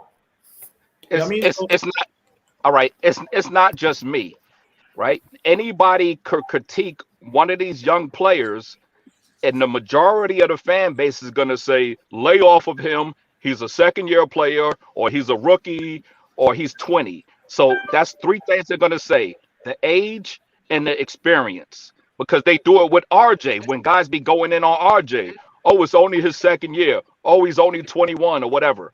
You know what I'm saying? So the critique always have to be positive. You can't say nothing negative about, you can't point out the negative in any of these players without the majority of people saying he's a rookie or second-year player in RJ's case. RJ's different. And their age. Or in their age. They were telling RJ, you have people who saying, there's a difference between saying, yo, RJ needs to execute better in the paint versus RJ needs to go to the G League. There were people advocating saying RJ needs to go to G League. That's extreme. Every day, Legion, every day on every show, there's people in the chat saying it's only his second year, lay off of him. He's only such and such age. That's every day. And it's not every day people are saying that, sending him to the G League. We're just critiquing his game on his inability to finish or whatever, but the response is always that. So with that said, everything has to be positive. You can't give the negative or the flaws in players. And I have a problem with that. Did you see that? And the thing about it is that and I'm not saying you're saying me, but this is, I'm not trying to say I'm different or better, but again, even with RJ, who I like his mindset. I like how he plays the game and how he approaches. Oh, wow, nice block. I say his student works. So it was so good. It looked like I fouled. The thing about with RJ is that I do critique his game. And I'm not saying you're saying me, right? But it's just no. Yeah, I'm not saying me. I try to be as objective as I can. Obviously, you hear me hooting and hollering when he's doing good. When he does bad too, I get pissed because like, damn, because I know, look, Knicks fans, we're probably one of the, I want to say how can I say this? We're probably some of the most opinionated fans, probably most passionate, but sometimes that passion leads to delusion. You know what I mean? At least a strong bias to certain players. So it's natural, it's gonna happen. It's like sitting here saying, like you're pointing out, like you're always gonna have those people in the chat rooms. You know what I mean? On certain channels saying this and that, they're extreme. So it's just like you can almost have to live above the fray. I mean, they're not gonna come up here and bait you, Chuck. I would even, for the most part, I give them 2 seconds. That's it. You know what I mean, I give you credit, even though I could disagree with you a lot of stuff. At least you come up here. And Derek, if you're up here, bro, Chuck got to go to work in like a few minutes, but come up here and critique and not fight or battle, but have a discussion with Chuck. You know what I mean? I'll lay it out. You can talk about the strengths, or you can talk about Chuck's arguments, but I'll say is I don't even a lot of these guys, man. Boys, a lot of people crying for RJ Barrett to go to G League. Now RJ Barrett's a great art. It's just you can't unless you're making fun of them. You know what I mean? You just can't get too sized up by some of these dudes. They live extreme to extreme. At first it was development. Now all of a sudden trade everybody to get Bradley Beal because Kawhi is coming. It's like what the hell are you guys talking about? There's no perspective. A lot of our Knicks fans, we don't have perspective. We just so I wouldn't even get worked up by them. Yeah, and I'll have a take. I won't have a take without giving you detailed reasons behind my take. Like some people will say, "Oh, he sucks," and then you ask them what sucks about his game. They, "Oh, he just sucks." Like his feet are big. Like Knock's got big feet. Like give a basketball reason why he like. I give a basketball reason for why I don't like somebody's game. Now, real quick, I was talking to somebody and we'll talk about strength and weaknesses videos, right? So they watched the strengthnesses videos. So I said, "Did you watch the weaknesses videos?" They said, "Why would I do that?" That's the problem. That's you know what I'm saying. Like you gotta watch both.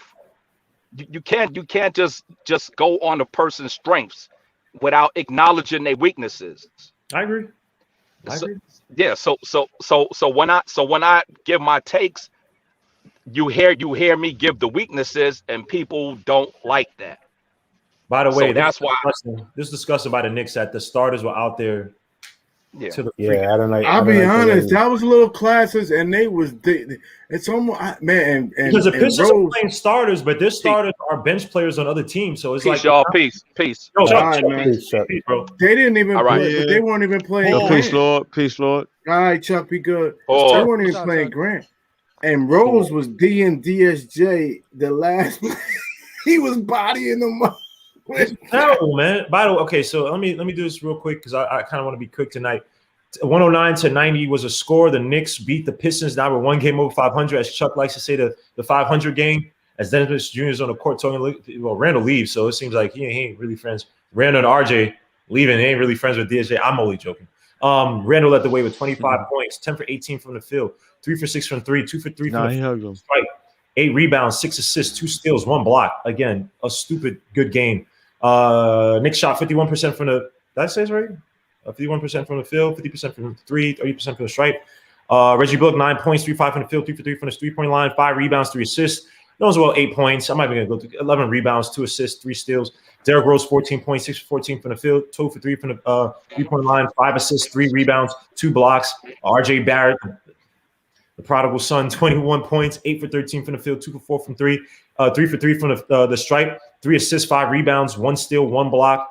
Obi Toppin 4 points. He should have been out there instead of the freaking starters. Frank Ntilikina 0 points, 13 minutes, 1 steal.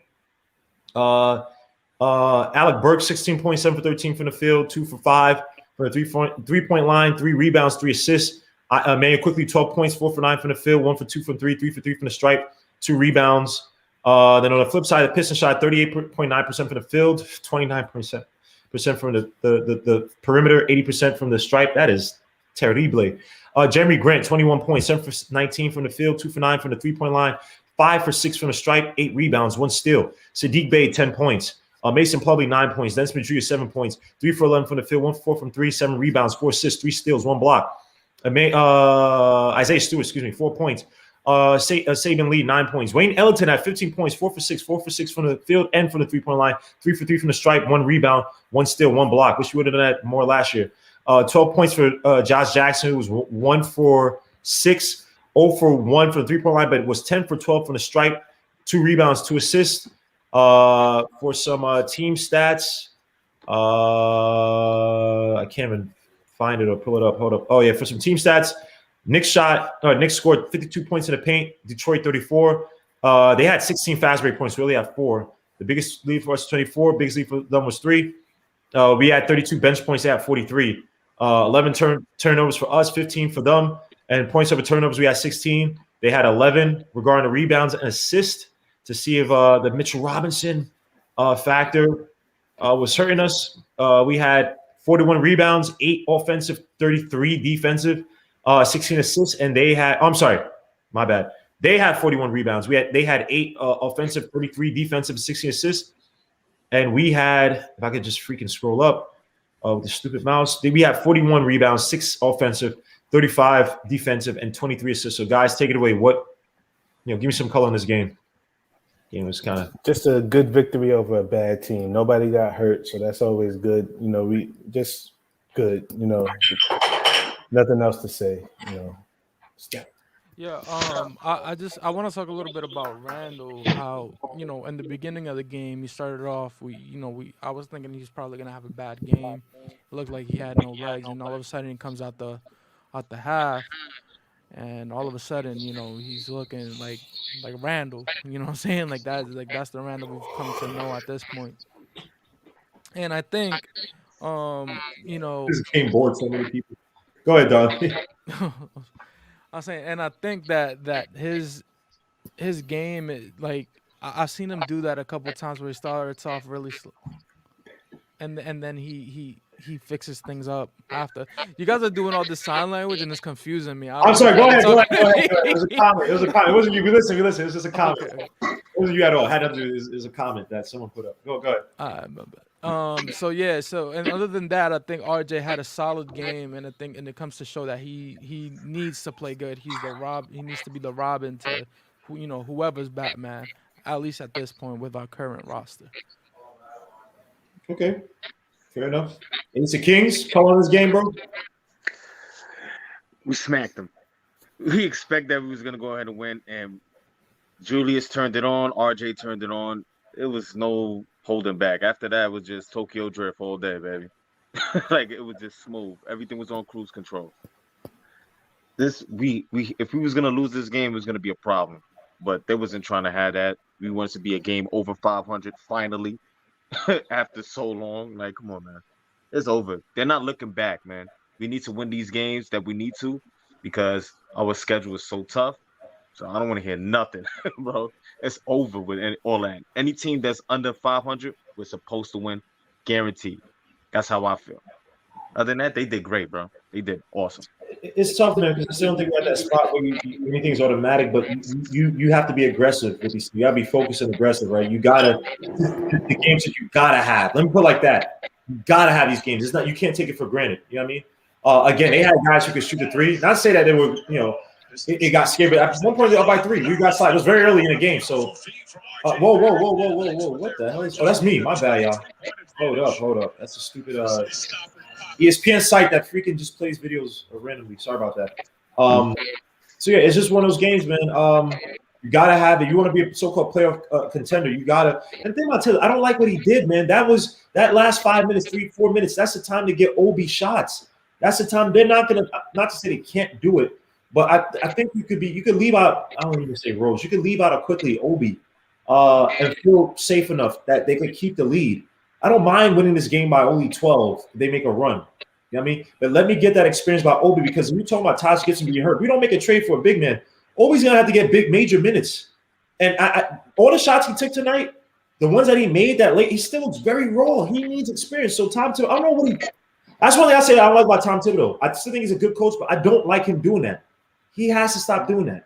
It just doesn't make any sense. So, my bad. I didn't mean GI, man. Give your color in the game, man. All right, go ahead, bro. No, I'm glad you did that, so I didn't have to. I'll be right back.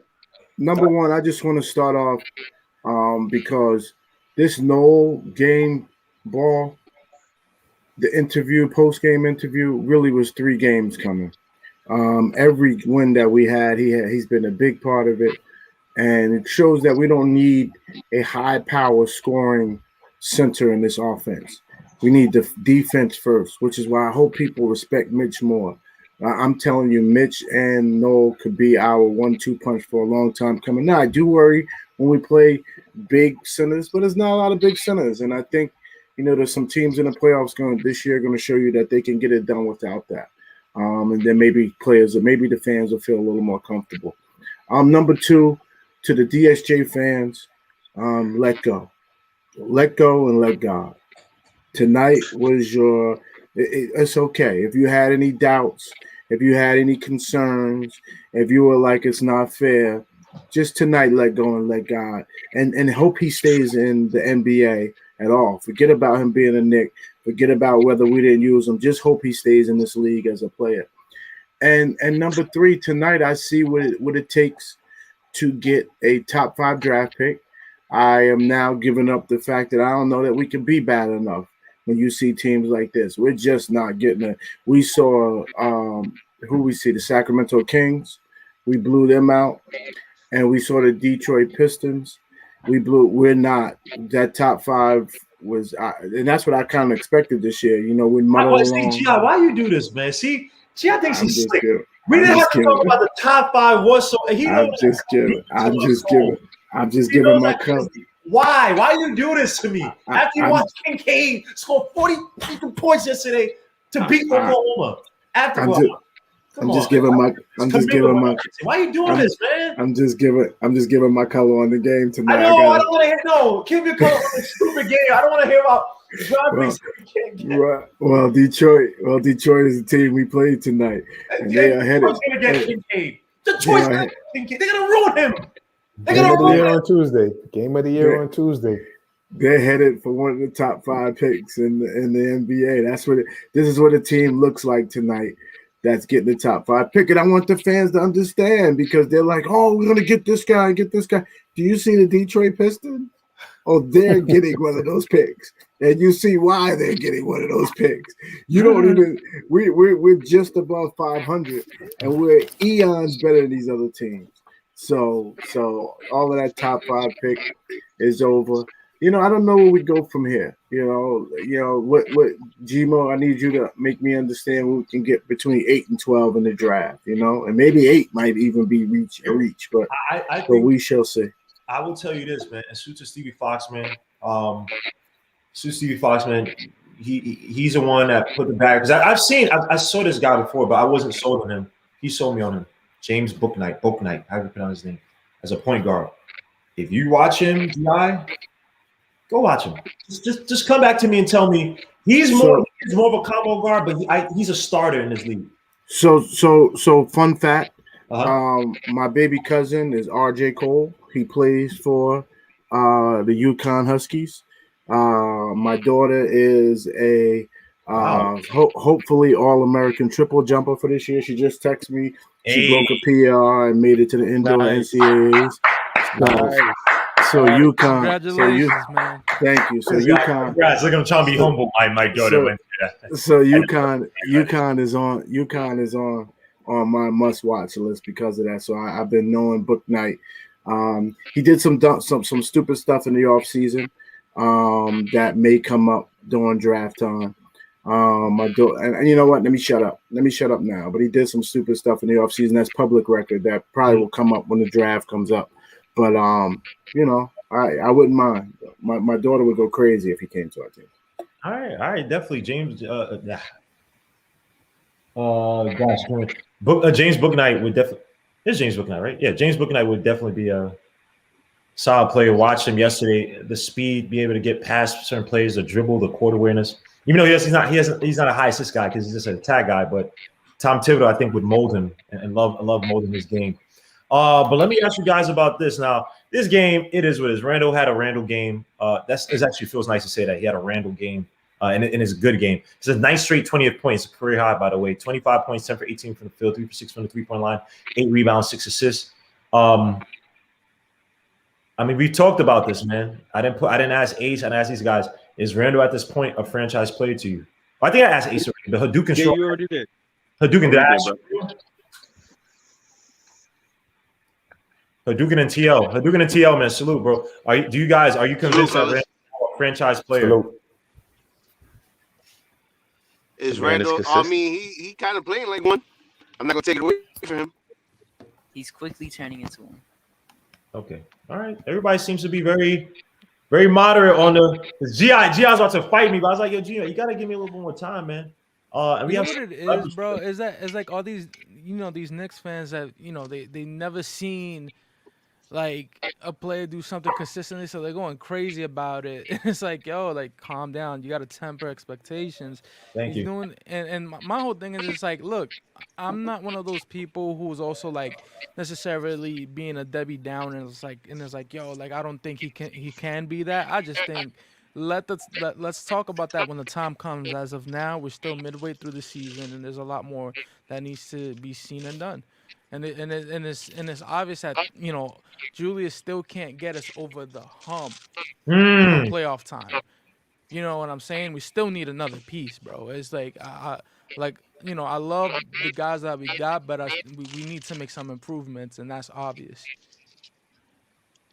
We have to make a lot of improvements. Another solid game by RJ Barrett against it's a weak team, but he had some big shots yesterday. I'm still on high from that game he had yesterday, where it just came together for him. It's just starting to come together for him now. You saw him again, made a beautiful pass to Randall out on the perimeter.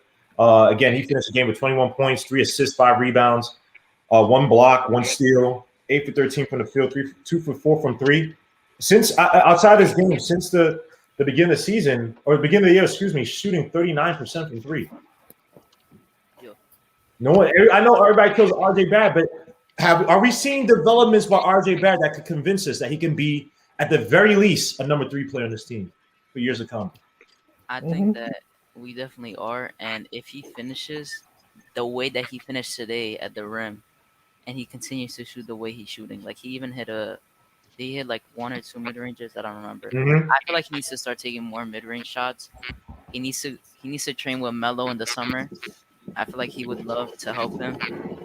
And I just saw a stat. I just saw a tweet from NBA Central, and they said the Knicks are 18-0 when RJ has a positive plus minus.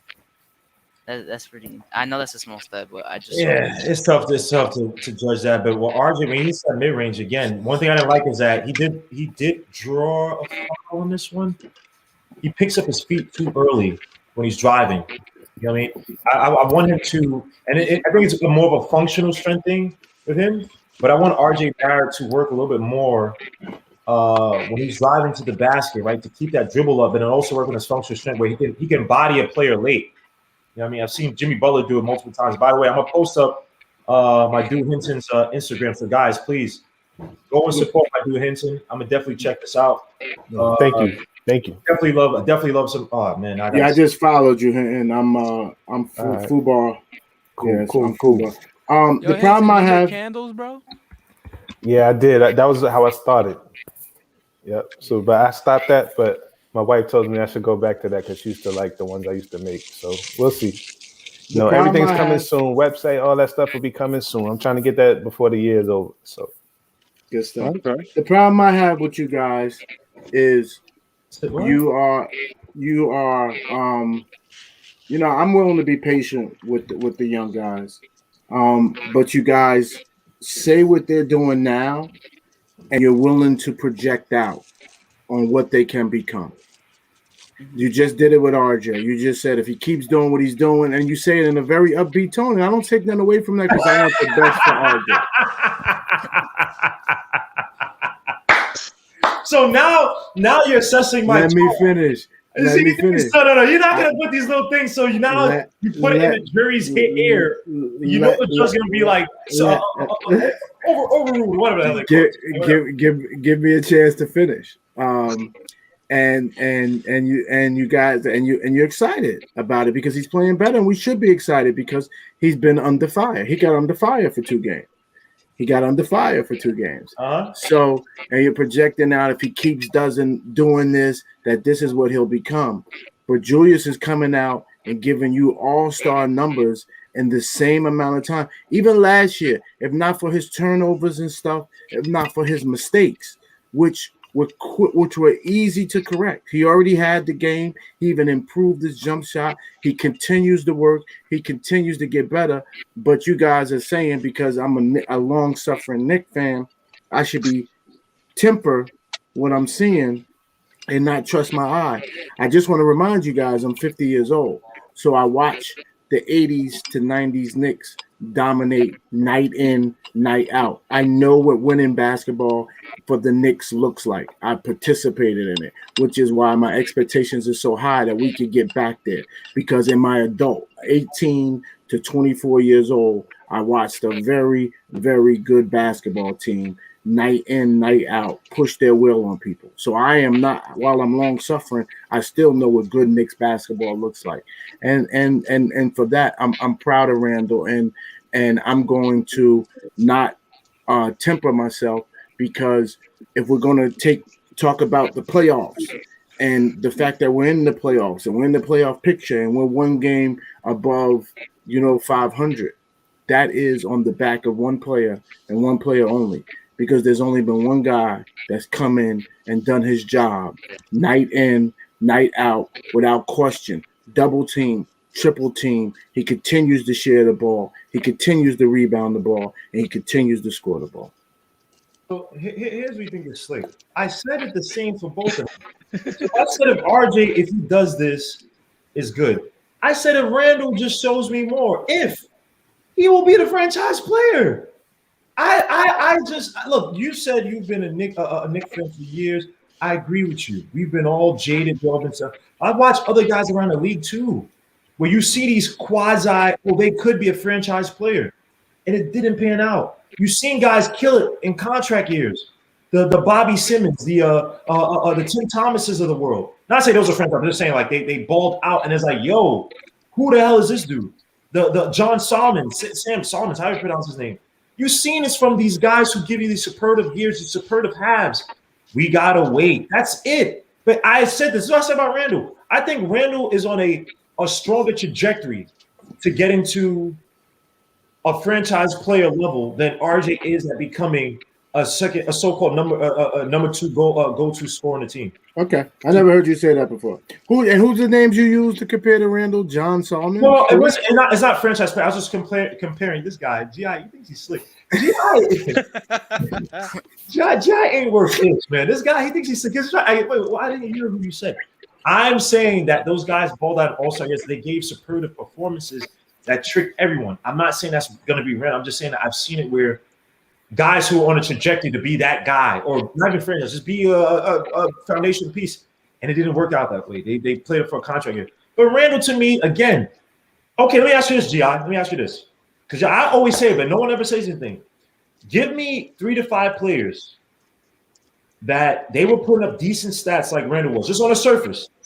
A new coach comes in, they bought into that coach's system, and they became such so-called franchise players. Give me 3, because it might be hard to get 5. That's a very unique situation, but give me 3, at least 3 of those. So, where Phil Jackson took Michael Jordan was next level. Even though Jordan could score the ball, he all he could do was really score the ball. He didn't do everything great across the board. Whoa! What he didn't. He did when Jordan was scoring. Jordan used to put up 63 and lose. That was against the Celtics that was his rookie year. He was playing, and I'm sorry, guys, that Bulls team was full of drug addicts, allegedly. And come on, are you serious? He didn't have no pain, he didn't have nothing. He had a broken ankle or an injured ankle. And Randall's playing. And Randall's playing with. Hinton, help me out. He's trying to compare that Bulls team to this Knicks team. That Bulls system. I'm watching my hands. This is the system. The system that Phil Jackson put those guys in made Jordan that much more better. I agree, but what did Jordan win his 86, 87 season? I don't know. All I know is when he got with. He had 200 blocks, 100 steals, or was it the other way around? It was one of those things. He was in his younger years. He was one, especially his younger years, one of the best defenders in the league. That year before Phil Jackson came or became head coach, right? You know what he averaged? 35 points, 8 assists, 8 rebounds, over 53.5% shooting. He was an efficient Russell Westbrook, an efficient, smarter version of an even better version of what you see in Russell Westbrook without all the fake. Because I was going to go on and use Kobe as an example too. If Kobe would have got put in the wrong system and not Phil's system, who knows what he would have become. So Phil has taken players and put them on the next plateau, which is why I was kind of excited when he got here. It's just a difference of him sitting in the office and sitting on the floor, even from a mental stimulation, how he challenged players. You asked me the question, I'm just trying to answer it. You look at the players that played in in San Antonio, Manu Ginobili, Parker, Tim Duncan. They weren't the most elite of athletes, but together in the system, they really won. I trust Tibbs in this system, but we have got to get the right players for him. If we get the right players for Tibbs, and this all works out, I really like. Now, whether we win the championship, that's going to decide whether the super teams get together in this super team era. It's trash, but you're gonna worry about us night in and night out. G.I., that's why I like G.I., man. This dude did Toastmasters back in the day. This guy is a great orator of absolute diversion and not answering the damn question. This guy went all the way around about how good of a coach.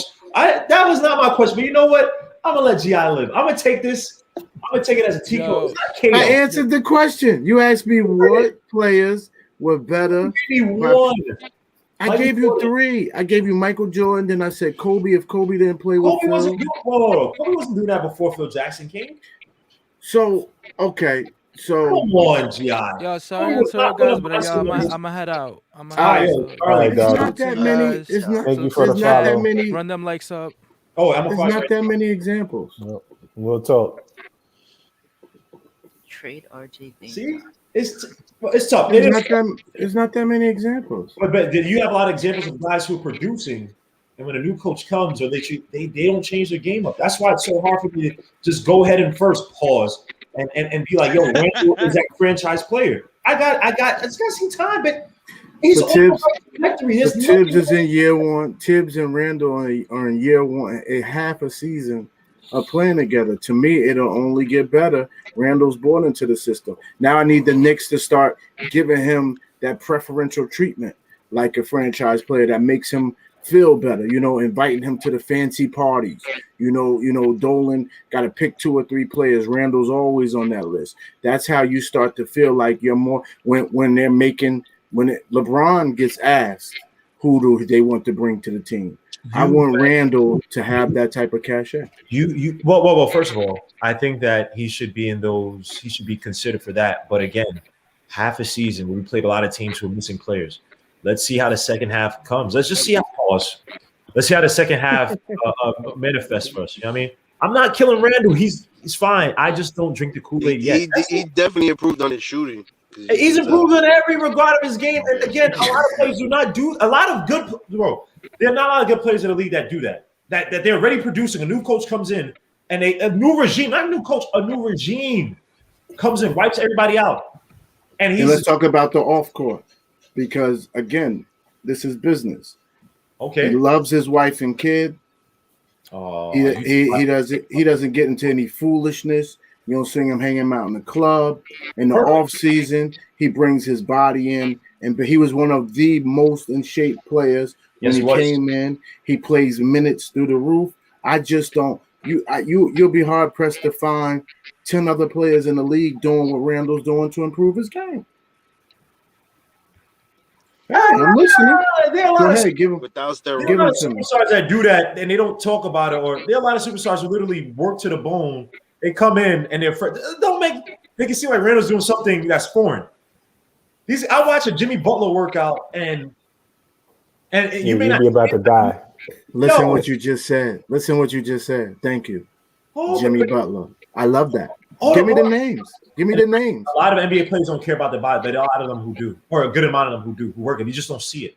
And give me those names that do it.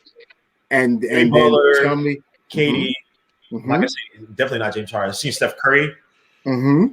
I know you're going to try to say they're all superstars or top players. I agree with you in that regard. But again, all right, let's put it like this. Let's just wait to see if Randall is that in the second half. Hold up, G. I'm going to hold you to this. I don't want you to pull, okie doke. We got a brutal second half. I want you to keep that same energy. God forbid, because I don't want it to happen. But if it does, if Randall does not look like this and he starts to go back, and I don't think he will, just keep that same energy. Or if we have that same rate and we're not winning, you know what I mean? And you're not one of those type of people. I was just saying, just keep the same. Just. The reason why I know he's going to do it because he's proven he can do it, and he's willing to pass to other guys to get them in the floor if all the attention is on him This year. And remember, he still has a contract coming up. So which is even better. I'm not saying rip his contract up. I'm saying pick that contract up, and I'm telling you he's going to do it for 2 years at this level. And then the problem is, will they put better players around him sooner than later? Or are we going to say, you know what, we're going to go one more season to see if RJ, we're not going to bring in nobody to challenge him at the shooting guard position? Because if you look at this mock draft, they talking about us picking up 3 shooting guards. And I'm like, oh my goodness, RJ better get it together sooner than later. Because if one of them 3 pop, which it could be, then what happens to RJ's minutes? Like, so I'm more concerned about RJ than I am. Can I get you more pissed about Randall? Can I get you more pissed? And this is going to tie into a rumor we hear today. You can't get me pissed. No, there's been. Hey, you've been talking about Randall, right? There's been a rumor about so-called Cat that Tibbs wants a reunion with Cat. Yeah, I've been hearing that as well. And I heard somebody from someplace say that they would trade Randall for Cat. Now, I think that's the most bogus thing I've probably heard in a while, but we've heard it before. To my guy, Eric G, man.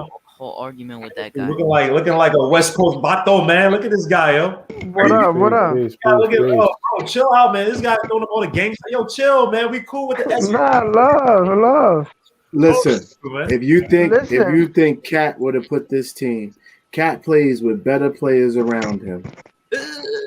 He plays with better players. I would say more talented, not better players. More talented. Thank you. More talented. Thank you for the correction. He plays with more talented players around him. He don't trust them. He gets. If Ricky Rubio was on this team, I'm shutting up right now. Right there. I like Ricky Rubio. And I got killed. And I said that Ricky Rubio was better than Alfred Payton. And people looking at his early season stats, I'm like, bro, I've watched Ricky Rubio enough. Ricky Rubio's better. He's good. He's better than Alfred Payton. And $17 million for 2 years is a stopgap, just in case you don't. He has a skill that we're missing on this team. That's why I like the fit. Yeah. But are you guys now? Let me just make sure you guys aren't training no Randall for Cat, just to make sure, because I heard that. Hell no. Thank you, Eric. I didn't see a head nod, man. What's happening, Eric? No, that's not even because it's not even it don't even make sense. Yeah, he honestly, in Eric's defense, he's had to argue this on 3 or 4 nights already. I've seen him stand strong with Kevin W on this. I talked about this too like a week ago when he brought it up. Somebody brought it up on Blanchier's a couple weeks ago or last week, and it was not. Hadouken got harassed over the situation. Bro, he asked me. Yeah, it was him. It was you then. Yeah, it was you. Somebody you brought it up. I was so tired, and he just kept asking me the same question. I just kept repeating it. Hey, wait, what? Then he bashed him because he didn't know, because Hadouken didn't know who, didn't get to see a lot of Patrick Ewing. You never saw Patrick Ewing. How dare you? I talked to Ohead. I haven't seen, even growing up, I had to go back and watch. I didn't see a lot of Bernard King. I know of him. I watched old clips, but I wasn't there alive. I was alive, or I wasn't, born yet. It's like, I mean, like you gotta. I think about it. Us old guys, we got a lot of youngest. You got debates and stuff. You know what I mean? LeBron versus Jordan. But you don't bash the young kids for not knowing. At least you're a young kid trying to actually watch Knicks basketball. You know what I mean? You're trying to get into with the team. A lot of our fans aren't necessarily. So real quick story. I used to run around with Lakers gear on in 3rd grade, 4th grade. And you couldn't tell me Lakers, Magic Johnson, that team right Showtime. That's how I started watching basketball. And the whole old head grabbed me. He said, "Come here, son." He said, "Come here, sit in front of this TV." He said, "Watch this man play basketball by himself." And boy, I watched Bernard King put up 50 points. I got rid of all my Lakers stuff the next day. He said, "You got to have a local team." The Dallas Cowboys, I'll give you that. The Giants, I can't show you nothing with the Giants. At least you're already a Met fan. But I am not going to let you get away from the Knicks until you see this guy play. And boy, oh boy, I watched Bernard King give out buckets.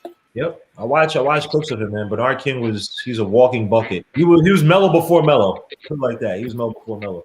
But that's why Melo likes him so much. Yeah, a scorer knows a score, man. It's like a weird brotherhood. You don't even have to tell him who he's like. You see the games like, yeah, as they say, that's a man after my heart, or I think it's said in the Bible. So there's no pause.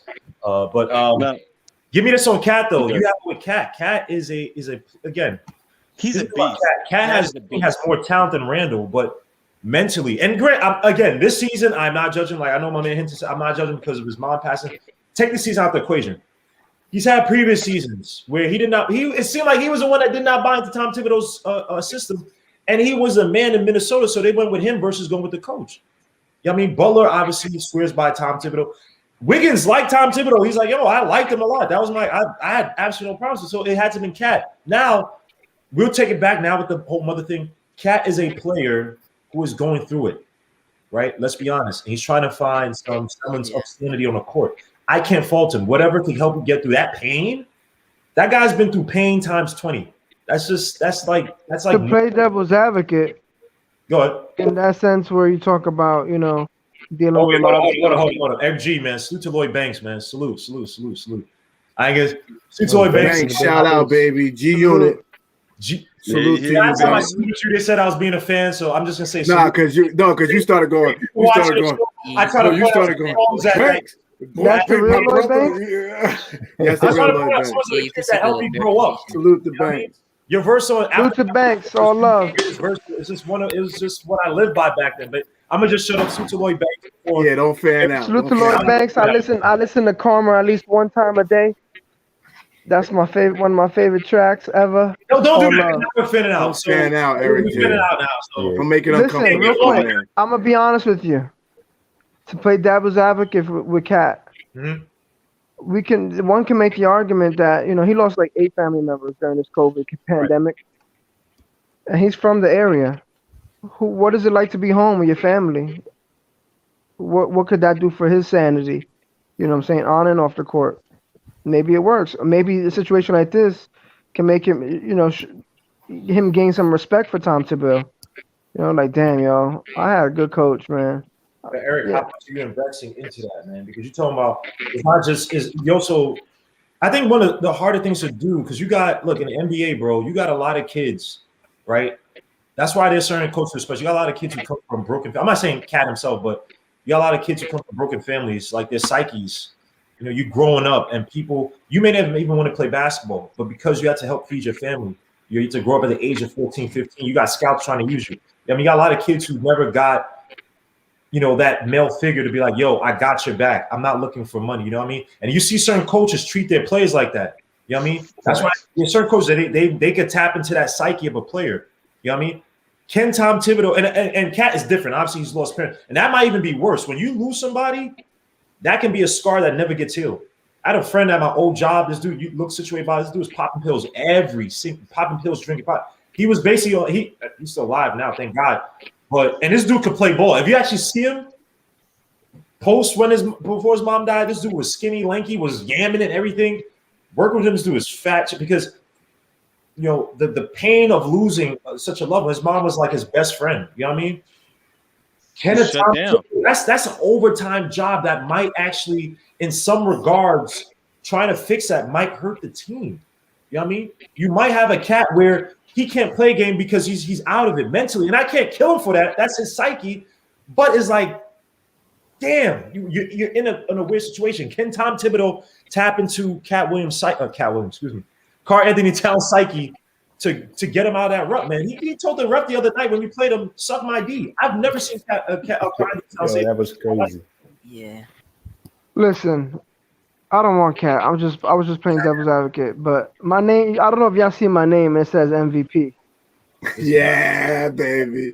So talk about it. Let me say this about all Cat. I'm saying is, Julius Randle, if the Knicks finish over 500, he should really be a part of this conversation. He's not going to win it, Eric, but he should be at least top 4, top 5. Okay, Thank you, Eric. Let's go to the top 4. Let's go. Okay, is he better? Can you compare him to Jokic? No. No. See, that's the thing. No, I mean, we're not talking about who's the. I don't We're think not what that talking about. discussion is about being better. It's We're more not the talking value you about bring who's to the your best team. player. No, I'm just trying to get We're a not, ranking. I'm just trying to get a ranking right now. I'm not judging. all right, I'm not. No players. You know what, Knicks fans? We live in our own bubble. If you look outside the NBA, you got demons out there. LeBron James, who I don't like, is still putting up MVP numbers. I don't like LeBron James. That's okay, but without AD, what is that team doing? Bro. Me and you both. But he's putting up numbers. I can't. Here's what's most important. With those three boys playing together, the three men, let me not say boys, I'm sorry. Let me be professional. The three men playing together in Brooklyn, you got to take them out of the MVP discussion. None of them are going to be in the MVP discussion because they got each other. So you're going to start to eliminate guys. Jokic, yes, is going to be high. Donovan Mitchell is going to be high. Kawhi Leonard is going to be high. Whoa. Hinton said no to Kawhi Leonard. What you talking about, Hinton? I think the Clippers are underachieving. What you got right now? See? Thank you. But the team they got, they're underachieving. So then you got to bring in the fact, and then here's where once you get 6 or 7 guys, here's where I'm going to bring in the factor that's going to influence the media. I'm going to say who starts with an Elfrid Payton, who starts with a 20-year-old guy who played a year and some change in R.J. Barrett, who starts with Mitchell Robinson, who starts with Reggie Bullock or Burks. I'm talking about all subpar players. Every one of them are par to subpar at their position. All those other teams play with amazing players. That gives Randall much more cachet. Hold up. The Clippers are in the third in the Western Conference, and they're only one game back in the Lakers, bro. Yeah, but what's the record? 24-12. Lakers are exactly. They should be in this. To me, they should be in single-digit losses. They should be playing a lot better. Like I can't help it. Like I think they're not playing to the maximum level. They need a point guard. They don't got a point guard, bro. They leave Kawhi and poor George carrying that team for the most part. Ibaka's actually that's two all-stars, and then you got Ibaka who's a champion. You got Mook over there. Come on, man. Come on, man. Stop, man. Stop. You got Lemon Pepper Lou. You got Lemon Pepper Lou over there. Lemon Pepper Lou. Yo, man. No. I don't want to hear it. I don't want to hear it.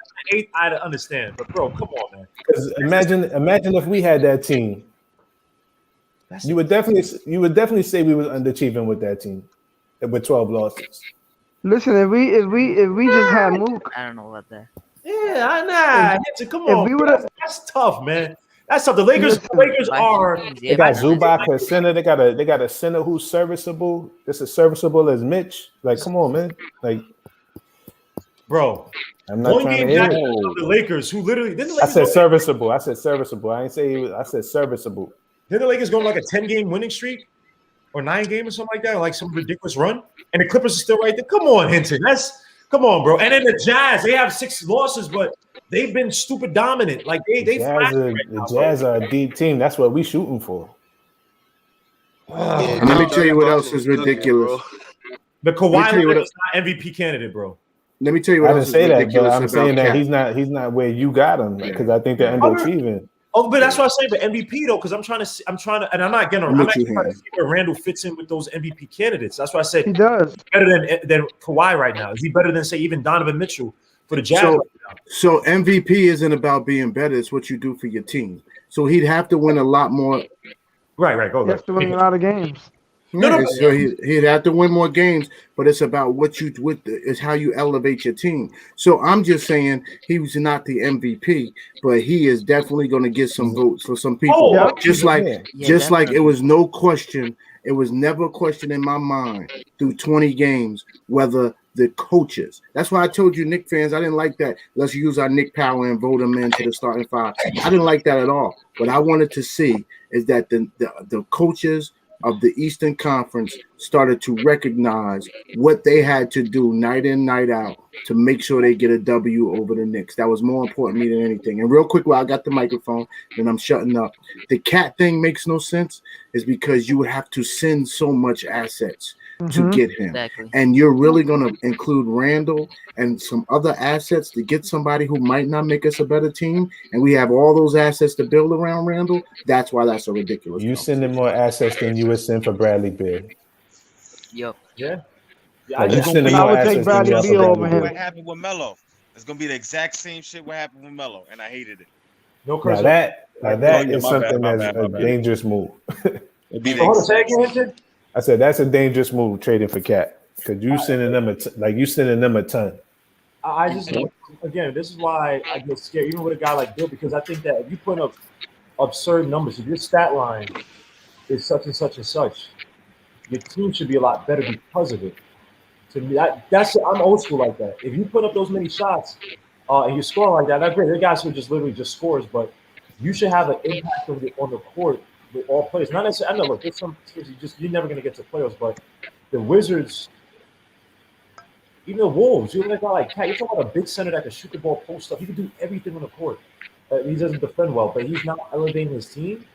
Sometimes it goes past talent, man. It's just certain intangibles, man. Look at Randall. Randall this year, you know, his play. Granted, he's playing with a better coach, but if he did this last year, I think that team could have been just as good. I'm sorry, if he played with that mindset, it could have been just good. Obviously, you didn't have the coach and get into that, but yeah, just Cap scares me, bro. And you come on the mental aspects, he could be a ticking time bomb. That's something. I know. I'm not listening, but I'm good with that. I'm gonna say we're wrong about Bradley Beal because I'm watching him right now, and we're wrong about Bradley Beal. I would make that trade for Bradley Beal. Oh my Lord. I do, yo. Who they play? Who they play? They're playing the Celtics. I'm looking at them playing highlights against the Celtics. They beat the He Celtics. dropped 46 and lost, but it was because he Oh, had it a was bad 'cause- play. He had a bad play at the end. I don't. Yeah, I'm Jason looking at Tatum. it. But he doesn't play. He doesn't play losing basketball. Like I'm telling you, he don't play losing basketball. You know what? That dude gets 33 points on 24 shots. That's still efficient. I'm gonna tell you this. We just gotta wait. Yeah, we gotta wait. We got. Yeah, no we just choice have to be but patient. wait, But what I'm because telling we're you, not in the this is what driver's I'm seat. telling you guys. You guys have to understand to get to the next level, you are going to have to get one of these guys, and you're not going to develop him. You are going to have to make a deal to get this guy if you want to win a championship. So you guys are going to have to start in 2 attaching years yourself to to be blue and free agent. orange instead of the players. I agree with you, but here's the thing, though. Why don't you develop the players now and your team produces this year so you don't have to give as many? Oh, I'm saying that's fine. But what I'm trying to tell you is that eventually you're going to have to make the deal. No matter when it comes, you're going to have to do a deal. I agree. Unless we still have Jeff K. But Would you let that go? You just saw the team tonight that's drafting K. Man, the dude went 12 for 21 yesterday, bro. I had to apologize, man. I was like, yo, like Suggs is still Yeah, you did. like I apologize to K. He was like, yo, But you just saw the team. Too, bro. I said K, like Suggs is that dude. Like, no offense, bro. And Not K the kid. was like, yo, you're a dozer, bro. Like, why would you do that? I was like, yo, like, don't get mad at me. Yesterday, like, it just lets you know there's amazing teams in the NBA. There's middle of the road teams, which I love my Knicks, but we are a middle of the road team. Definitely. And then there are trash teams in this NBA. And those trash teams are going to the top of the now. Maybe Dallas don't make the playoffs and sneak in somewhere. That's all we can hope for. Hopefully. But our Knicks are just, we can't expect us to get that lucky. I'm only partially joking, but damn, Kate is the thing why Bradley Beal makes sense and this losing player concept. We just said Randall, he's a losing player and we don't want him. Bradley Beal is going to come up the court slower. The pace is going to be slower, so nobody's going to be scoring 145, 150. How many points if he scored 46, how many points were scored?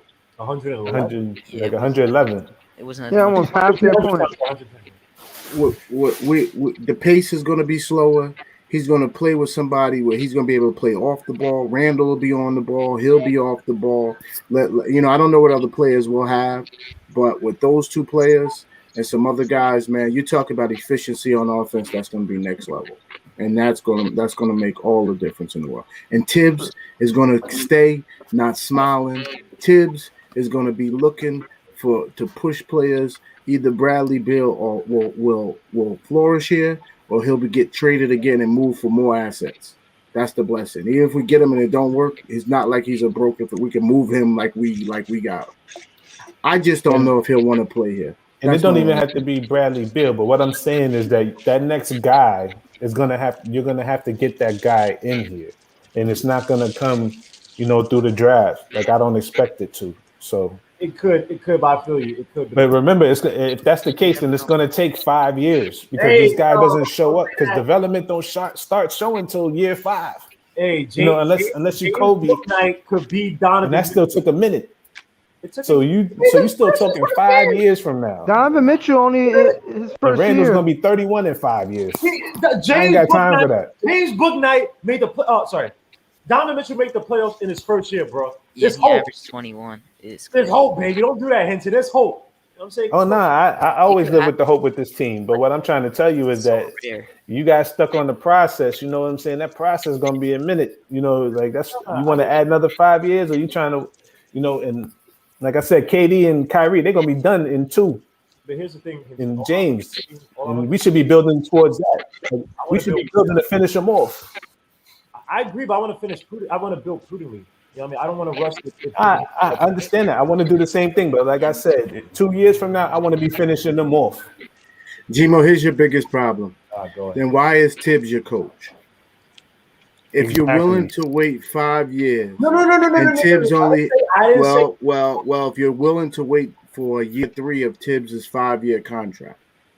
Year 3, what? Yeah, not next year, because you're going to get these rookies next year that you want to develop too. So you're hoping by. Go ahead. Let me let you finish. Here's this. Randall already takes a lot of the facilitation duties, right? He makes it easier on the court right now for a lot of these guys. Hold up. It's true. You have a guy like James Bouknight who's uber aggressive, can get his own bucket. He benefits from coaching. He benefits from improving that jump shot. He benefits from playing with Julius Randle, right? That's year 2, and he could possibly make the playoffs because he's a better point guard than Elfrid Payne. And Tom Thibodeau signed a 5-year deal. He didn't sign a 3-year deal. So 3 years is still within. Oh, go ahead, Anthony. I want to interject. How long has it taken Julius Randle to develop? 6 years. 7 years. 6 years. 7, 8 years. Okay. 7 so years. Just think about that for you guys that want to develop. Just think about that, and that doesn't guarantee you're going to win in year 7. That is true, but again, no, you got to make a move. You do. I'm saying this season. So all you guys with that development, you understand what I'm saying? Like I feel you, but again, you use Randall, I use Donovan Mitchell, and we got Walt Perrin or whichever one came from the game. I agree with you. He could be an off season. Go ahead. I think you can keep this team at right now. Just let them rock out. See what you got. See what the pieces that you want to keep. See the pieces you think you should move, and then if you can get somebody in the offseason and strike, then you do it and keep and extend Randall. You got that second piece. Draft the young guy still, and then see what you can do with everybody else as you and also remember, there ain't no superstar free agents gonna be free agents for another 2 years. So you're gonna have to really. get it to somebody who's disgruntled. So you're gonna have to bring somebody in there if you want to win. I agree, but the only thing I don't like is that some people are saying like, "Yo, this year got to be the year because you don't know you get Levine and Beal." But I'm like, there are other stars who literally might voice a displeasure next year. Say, "Yo, I want out." They might be better than those stars. Like you don't have to rush. Look, if you have the opportunity, but right now the Knicks are we're overachieving. Always remember, it's not rushing. It's always remember, it's not rushing. It's part of the process. It's always steps. Strategic. You got to still have foresight. You know what I'm saying? To be like, okay, you got to think about it this way. All right, plans change, but still have the foresight on the goal. The goal is still to win the championship. I agree with you. And I know you rather win the championship in 2 years than wait 7 years, and it still might not be guaranteed. Gmo. Of course, if I can win the championship, the thing about that. The thing is this: to give up less for that. It's just you don't have to. I don't want a lateral move for whoever is bringing it. Like you basically just want the same situation. This isn't the time to make moves like that. This isn't the time. Not yet. But I know I'm agreeing with you guys, but I'm always giving you the other side of the pancake. I'm gotta think about when is the time? When is the time? Exactly. TL, when is the time? Go, say it, Gi. TL said this isn't the time. When is the time? You could do it in the next 2 years, man. It's not far away, bro. You could do it in the next 2 years. Well, you don't gotta give up. You don't gotta mortgage the future. We keep talking about mortgage the future. You don't gotta give up everything for these star players. Because what they're gonna do for you now, you're not gonna win right now. You know you're not gonna win right now. So why make the move right now? Remember this, TL. We got 22 picks till 2027.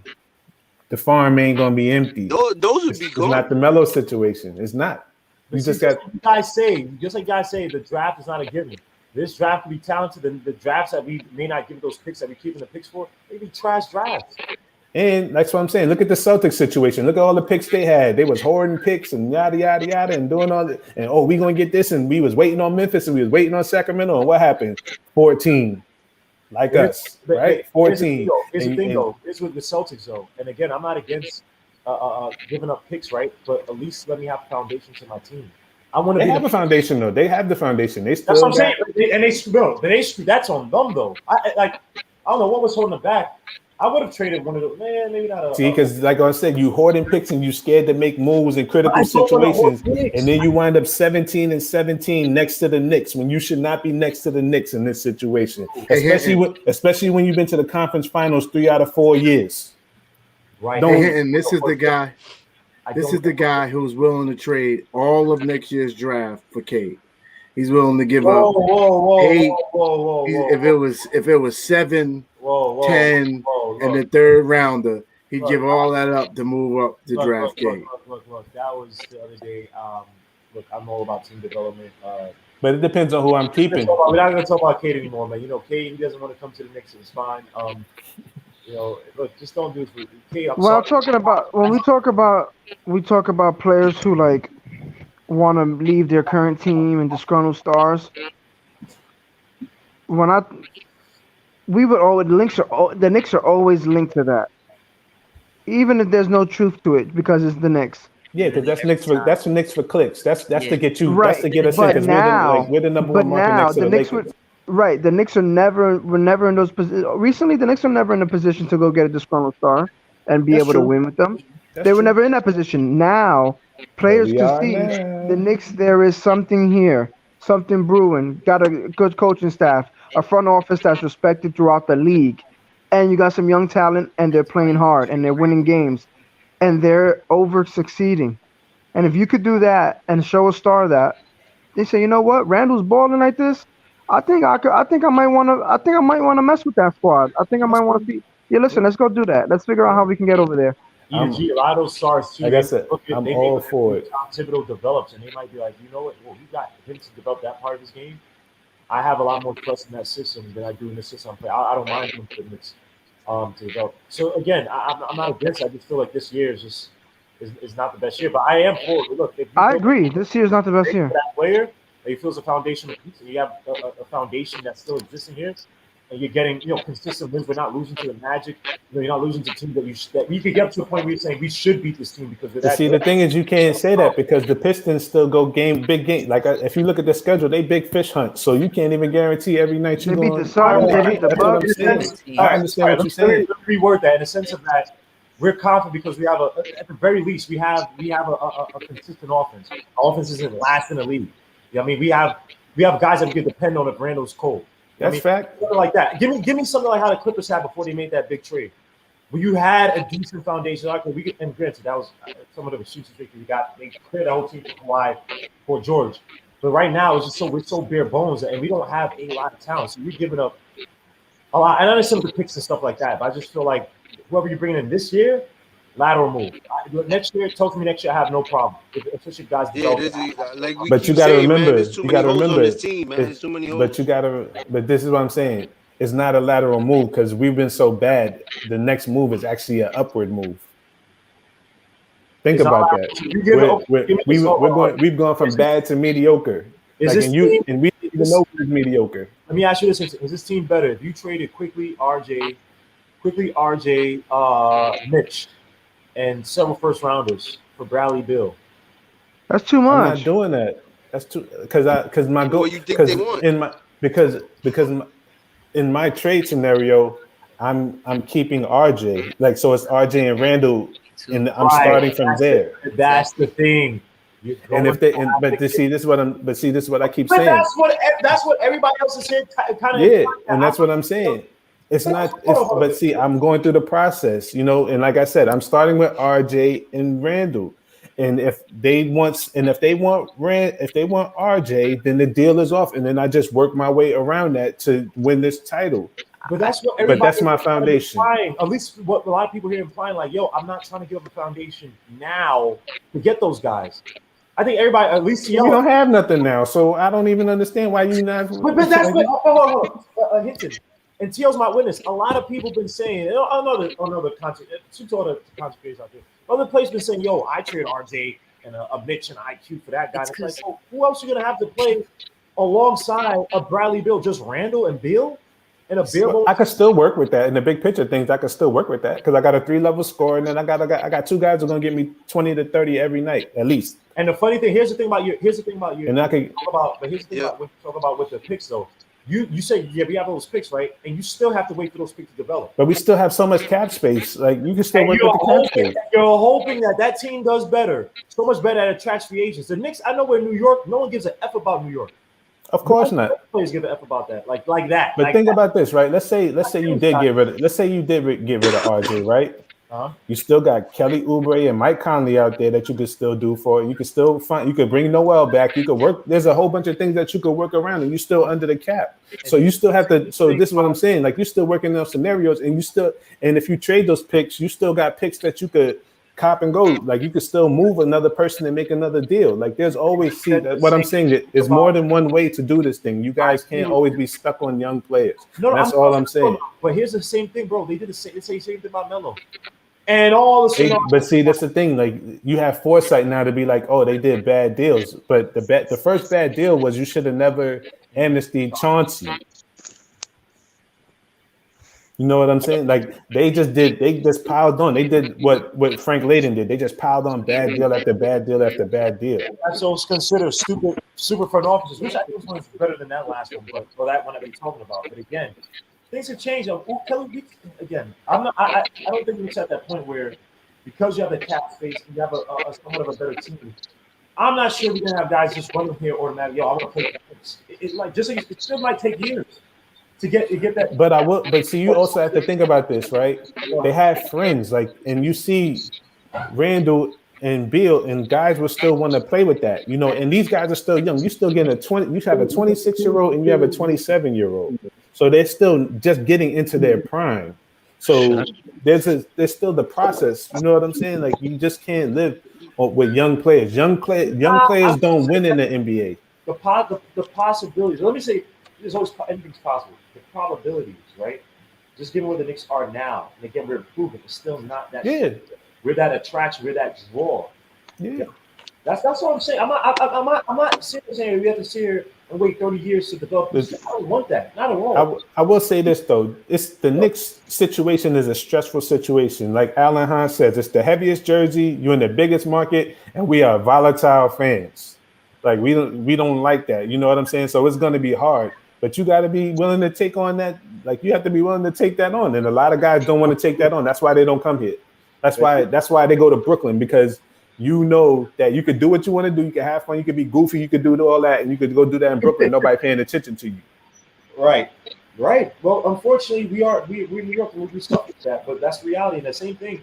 I don't want to be in a situation where we trade those picks and we have a cluster of a situation, and then now we've been in the other thing. We have to clean up for the next 7 to 8 years because of all the bad decisions we made trying to get those players to come and play with a Bill and a Randall. You know what I mean? The reality is this.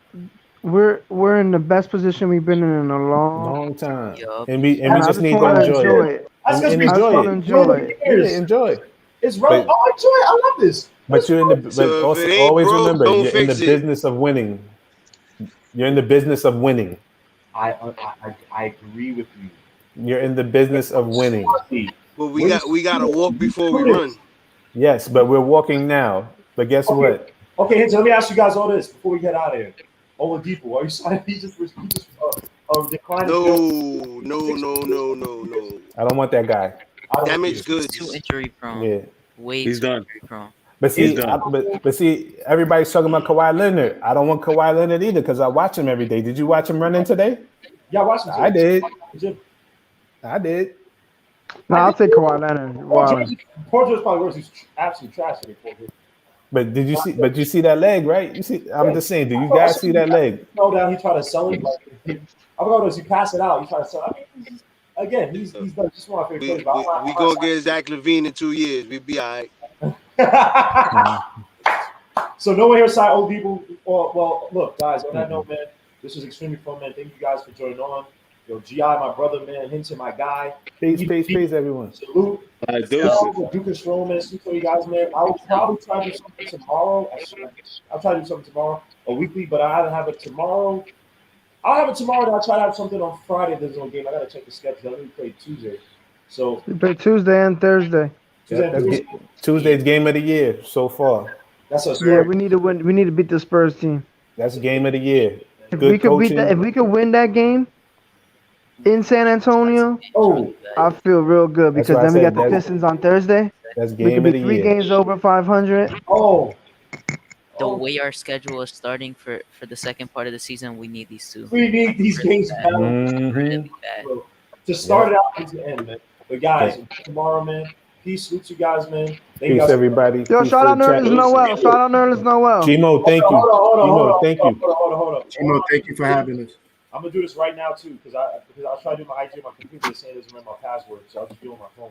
Guys, please support my dude Hinton IG, man. This dude selling soap, selling herbs, selling All right, seeds. say less. I'm actually gonna buy that. If you got the real. What you doing? What you doing, Hinton?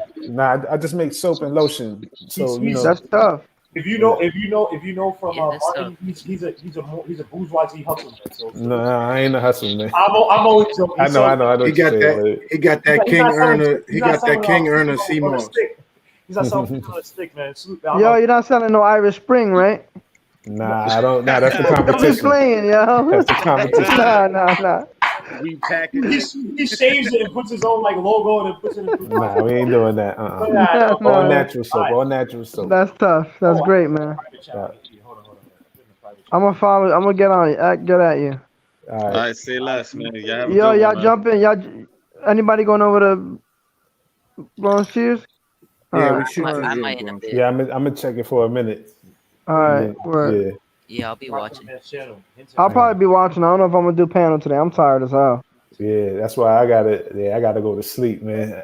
I know I was up with them till like 4 in the morning. Then you go to sleep, wake up at 6:30. Then you done up all day. Then you done. Then you're up at night because your body just like, you want to stay up? Okay. Like, Nah, because the Knicks play, so now I want to go on. You know what I'm saying? I want to talk it. Mm-hmm. See to my guy Hinton, man. Subscribe. Yeah, peace, everybody. Thank you. M3. Love, all love. Hey. I'll holla at y'all. Later, y'all.